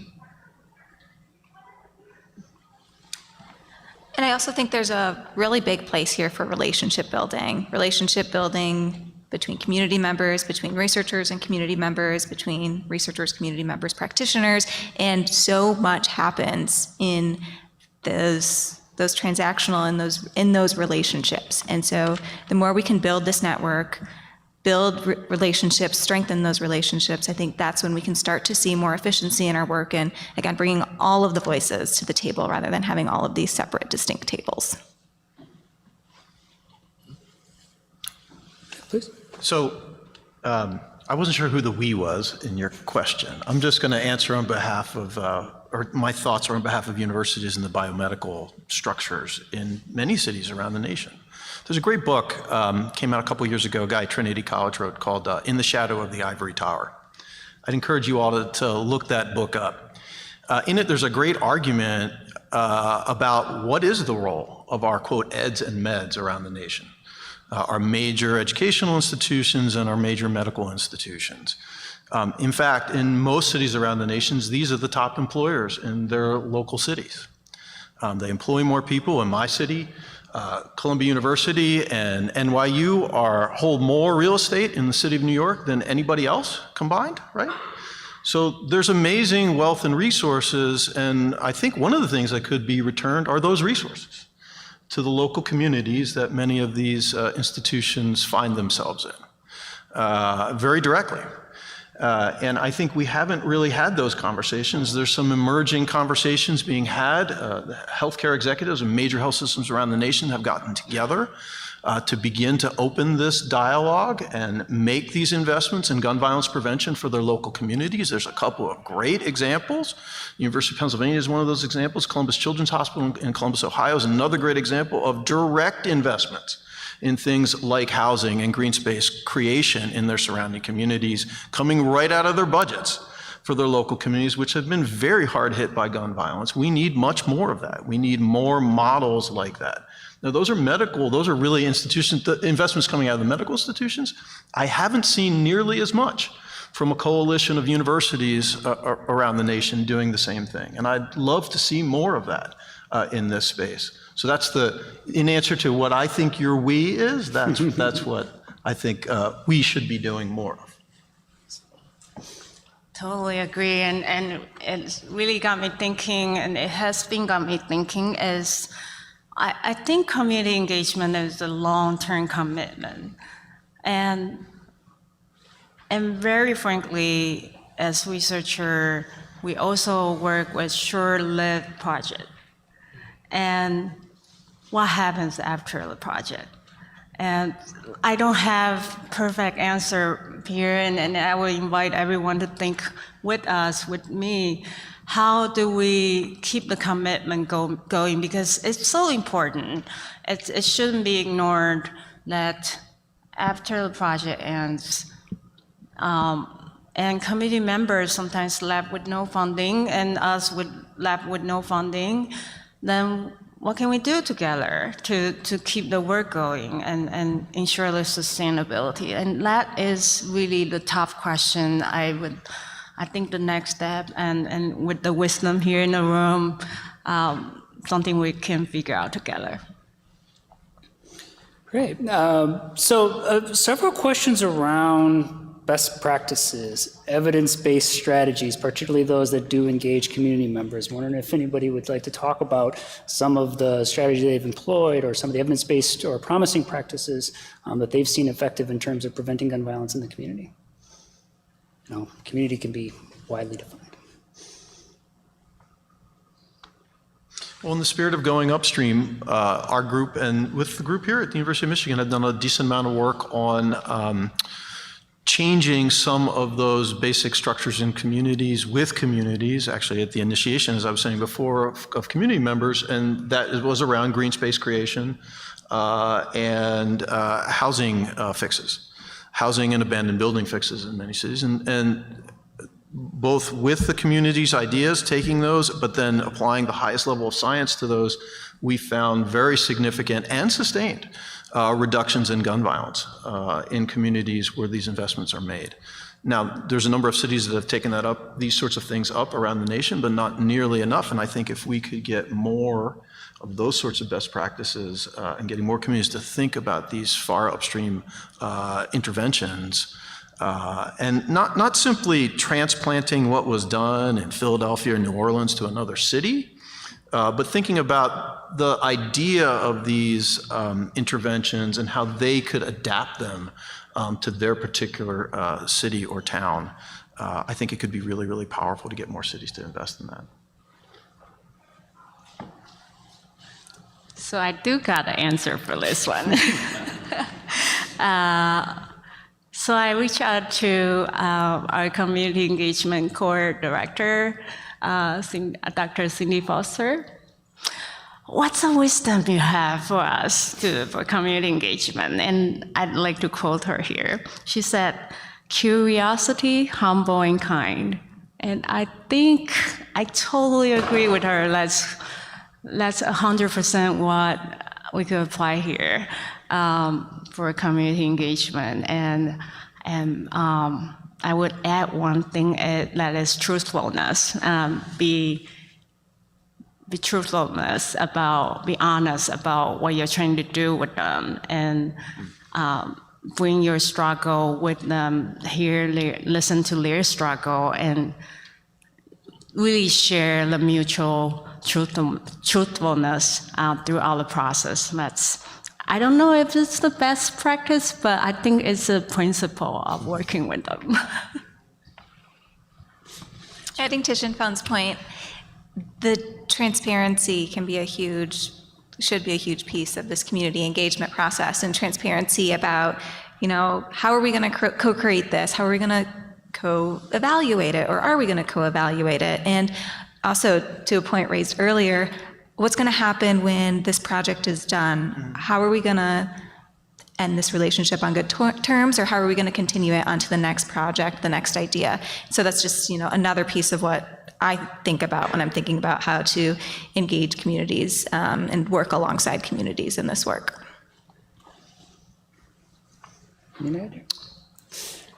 Rebecca, you gave me the segue. The question was asked. It's not just me. Evaluation. I love it. I love thinking about it. I love it as we're trying to develop these best practices. We're trying to establish this evidence base. There was also a question I thought that was really interesting around needs assessments. So thinking about how we can engage in some of those practices like needs assessment, evaluation, process evaluation, engaging community members. Where do you see opportunities? Where do you see challenges? And I'll stop. Through my training, I'm primed to think about evaluation in a very specific sense, and that's not always how my community partners think about evaluation. So I think that's an early and often conversation to think about, what do you see as success of this program? What kind of data do you want to gather to evaluate the success of this program? And then, what are we going to do with the findings? And so that's, things to be thinking about in this evaluation process. And again, just reminding myself that my ideas of evaluation are often much different from those of the community partners.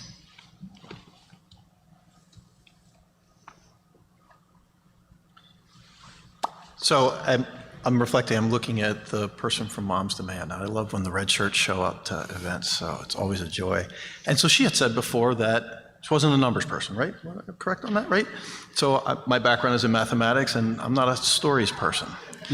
And I kind of feel like that's fine in both directions, but bringing those people together, I think I talk to my trainees this way about the importance of what we call mixed methods, that really any study as an epidemiologist, we can do the fanciest numerical study, and the numbers remain in the stratosphere, even with the best interests of the community and with the community co-creation at the beginning of that, there are numbers that are created. That needs to be brought back down to earth with stories, and those stories and how it worked.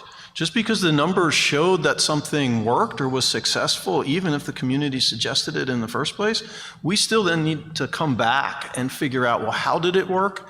And because that's part of good science, to be quite honest with you. Simply reporting the numbers doesn't demonstrate what epidemiologists call causality. You need to have a mechanism around that, and that just doesn't work without being on the ground and asking people, well, we found this, but what do you think happened here? I know the numbers are saying this. How did this actually play out? And then bringing it back into the community for extensive. And do you then think this is worth scaling up in your community from there? But that kind of mixed methods thinking, I think, is critical to evaluation. And we stay in our silos. We are either numbers people or qualitative and narrative people, and rarely do we ever meet. And we need to get together much more often on this. Thoughts? So challenges and opportunities. So one challenge I think we're constantly facing, and in the school safety community too, is that, and also in a lot of community partners that we work with, is that the competing priority within the organization, that they already have so many different things that's so important for them to do, and then yet again one more. So how do we work with them and really bring what we can bring on the table, and help them work through that competing priority is one thing we could do. And in terms of opportunity, one thing came to my mind is that I also see that a lot of community members feel enormously happy when they know what they're doing with us is making a difference. And so let's speak to the importance of bringing what we learn from them back to them and show them that we're taking action. So I think that's the opportunity we can keep building on, and then strengthen the relationship moving forward. Yeah, the only thing that really was coming to mind for me, I'm just thinking back to all the different times I've had either researchers come to some of the programs or evaluate folks, evaluate some of the stuff that we're doing. And relationship, I think, is important. That it isn't just about, you said this earlier, not just about the numbers at the end of the day, but people who really came to the table and were genuinely a part of the conversation. And, you know, sometimes you just got to be the fly on the wall, observing what's going on as you're doing your work. But I think being there and being genuine and being a part of the conversation. And sometimes I feel like I'm a translator, right? I'm in between all these different worlds, and I help, you know, folks kind of speak to one another. And I think being able to be in the room and being part of the conversation is just something that keeps jumping out to me around this question. Is like, how do we do that? How do we make sure that we're genuine and we're a part of the discussion and a part of community, not just an outsider who comes in for a small period of time, does our work, and then vanishes? Even if that work is good at the end of the day, how do we still maintain those relationships moving forward? I think is something that's really important. Derek, if I could build off that point, I mean, one of these questions is around when there are mistakes that researchers or allied folks and physicians of authority can make when trying to engage communities, and how do you restore or repair some of those mistakes? And I mean, helicopter research is one of those things that often gets cited, but I'm curious if folks have advice for researchers, if there are things to avoid, but then also if there is a mistake, what can we do to repair? Again, I'm not a researcher, but I'm just thinking about it from kind of an official standpoint in my job. Like, how do you repair the harm that might have been done? It's an ongoing process. Something that happens today and you've made all this good work, something happens for us 1,000 miles away, and guess what? You take 5 steps backwards. And so there may be some good work that happens, and maybe there's one meeting, where something goes sideways and then you kind of erode that trust. But trust is a constant battle and a constant movement. It's not something that just stays stagnant, right? And so it is about continuously pushing forward on a regular basis. And this is what I mean, again, to my last answer around the relationship. I think this is where relationship is important. Trust comes from three things. Relationship, it's about competency, and it's about follow through. And so if you can come to the table with those three things, I think you have the ability to build trust and maintain it over time. And if you have that relationship and you make a mistake, and I'm looking at you, but I know who you really are, even though you made a mistake that I disagree with, that trust still maintains, right? And so I think that's the piece of like, how do we stay in relationship with one another? Amen, and we try again. We'll meet again and talk it over a second time or a third or a fourth time. I think that that's right.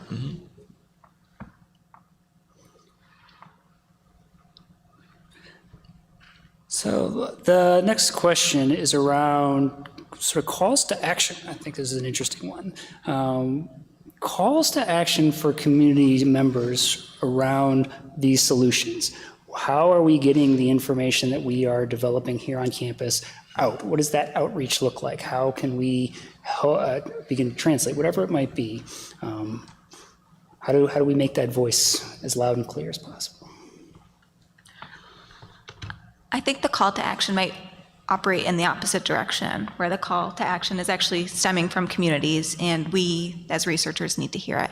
I think back to the quote you said earlier about the people who are closest to the problem are often closest to the solution, but way too often furthest away from the power to do anything about that. So I try to challenge myself into hearing the calls to action that I'm hearing from the community.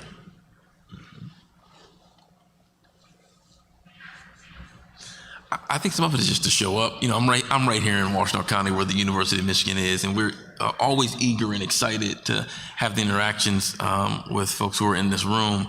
But oftentimes in a place like Washtenaw County, we get overlooked. Like, we're relatively safe compared to a Detroit, a Flint, a Grand Rapids, but there's still so much great learning that can happen here and so much need that can happen here. I have this book, these are real names that are in here of people who are losing their lives as we fight this battle. And so I think just being present is one thing, but also just to know, particularly here at the University of Michigan, like, there's a lot of things right around this campus. I have kids who every Saturday on a football Saturday who live 6 miles away who root for this university but have never stepped foot on this campus. And there's so much to say about that, right? And so me, as someone who went here, who does the work in the neighborhoods, I get to see all of that excitement about what, and this is not just an indictment on or the University of Michigan, but it's just the world that I know, on the Block M, but yet a disconnect from 6 miles away, and how might we bridge that gap? And so how might we make partnership and just be a part and listen to what community is really saying? There's so much passion right now, you know, at the federal level, putting money into community violence intervention. At the state level, even in Washtenaw County, we put millions of dollars into this work. And so it is a great opportunity right now. And people are coming out of the woodwork to be a part of this conversation. How do we make sure we hear the people who are most impacted by the problem and really listen to them? I think is an important concept. You know, I don't think we fully embrace a complete bilaterality. I think a lot of the comments and a lot of the things we do are all about, you know, any grant proposals have a little time, outreach, right? That's an outreach core doing. But it can't be simply outreach, it's got to also be inreach. And I think your point about the kids who live 6 miles away, who cheer for the team here, who've never set foot on campus, that's a problem.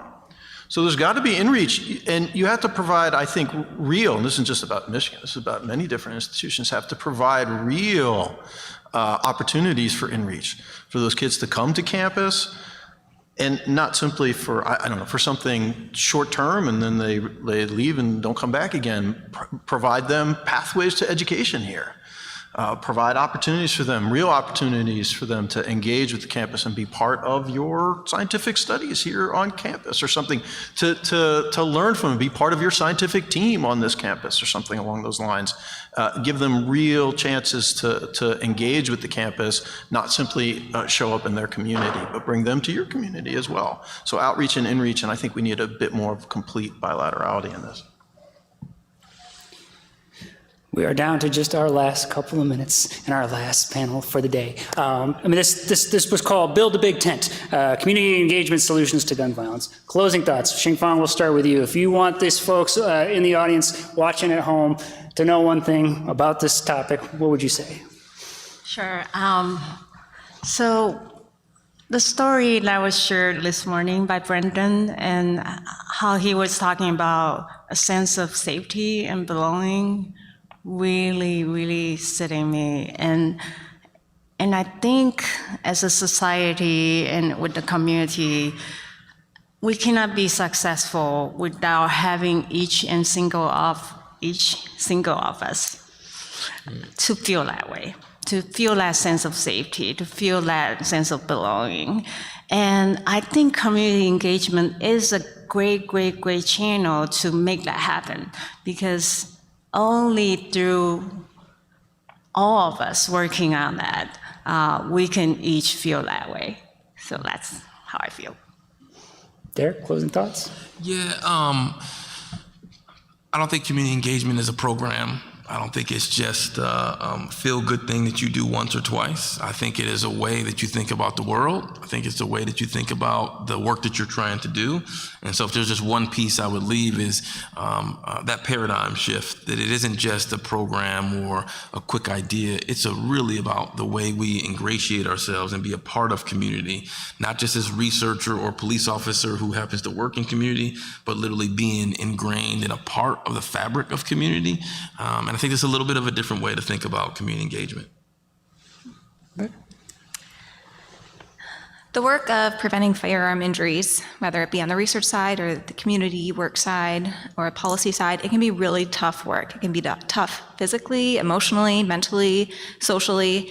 And so I also see community engagement as an opportunity to potentially provide a healing framework, a sense of belonging, a sense of community, even within this practice of community engagement, and an opportunity to really find joy in work that could otherwise be really tough. So that opportunity to find joy, I hold on to it whenever it comes along, and I think something that community engagement can really offer. Thank you. Charlie. So I'll build on the joy comment. I think that we focus too much on the problem. And I think perhaps this was stated early on that we talk so much about the problem that it sometimes can generate a sense of hopelessness. And my hope is that we can then turn that around and not simply talk about the problem needs to be identified and documented, but what hopeful things, what solutions, bold solutions can be co-created, co-initiated with communities that can generate long-term excitement about the possibility of a different future. I think that would be really important. Folks, I got 2 words to say about this panel right here. Anybody guess? Go Blue. Thank you so much, everyone. It was wonderful to hear your perspectives.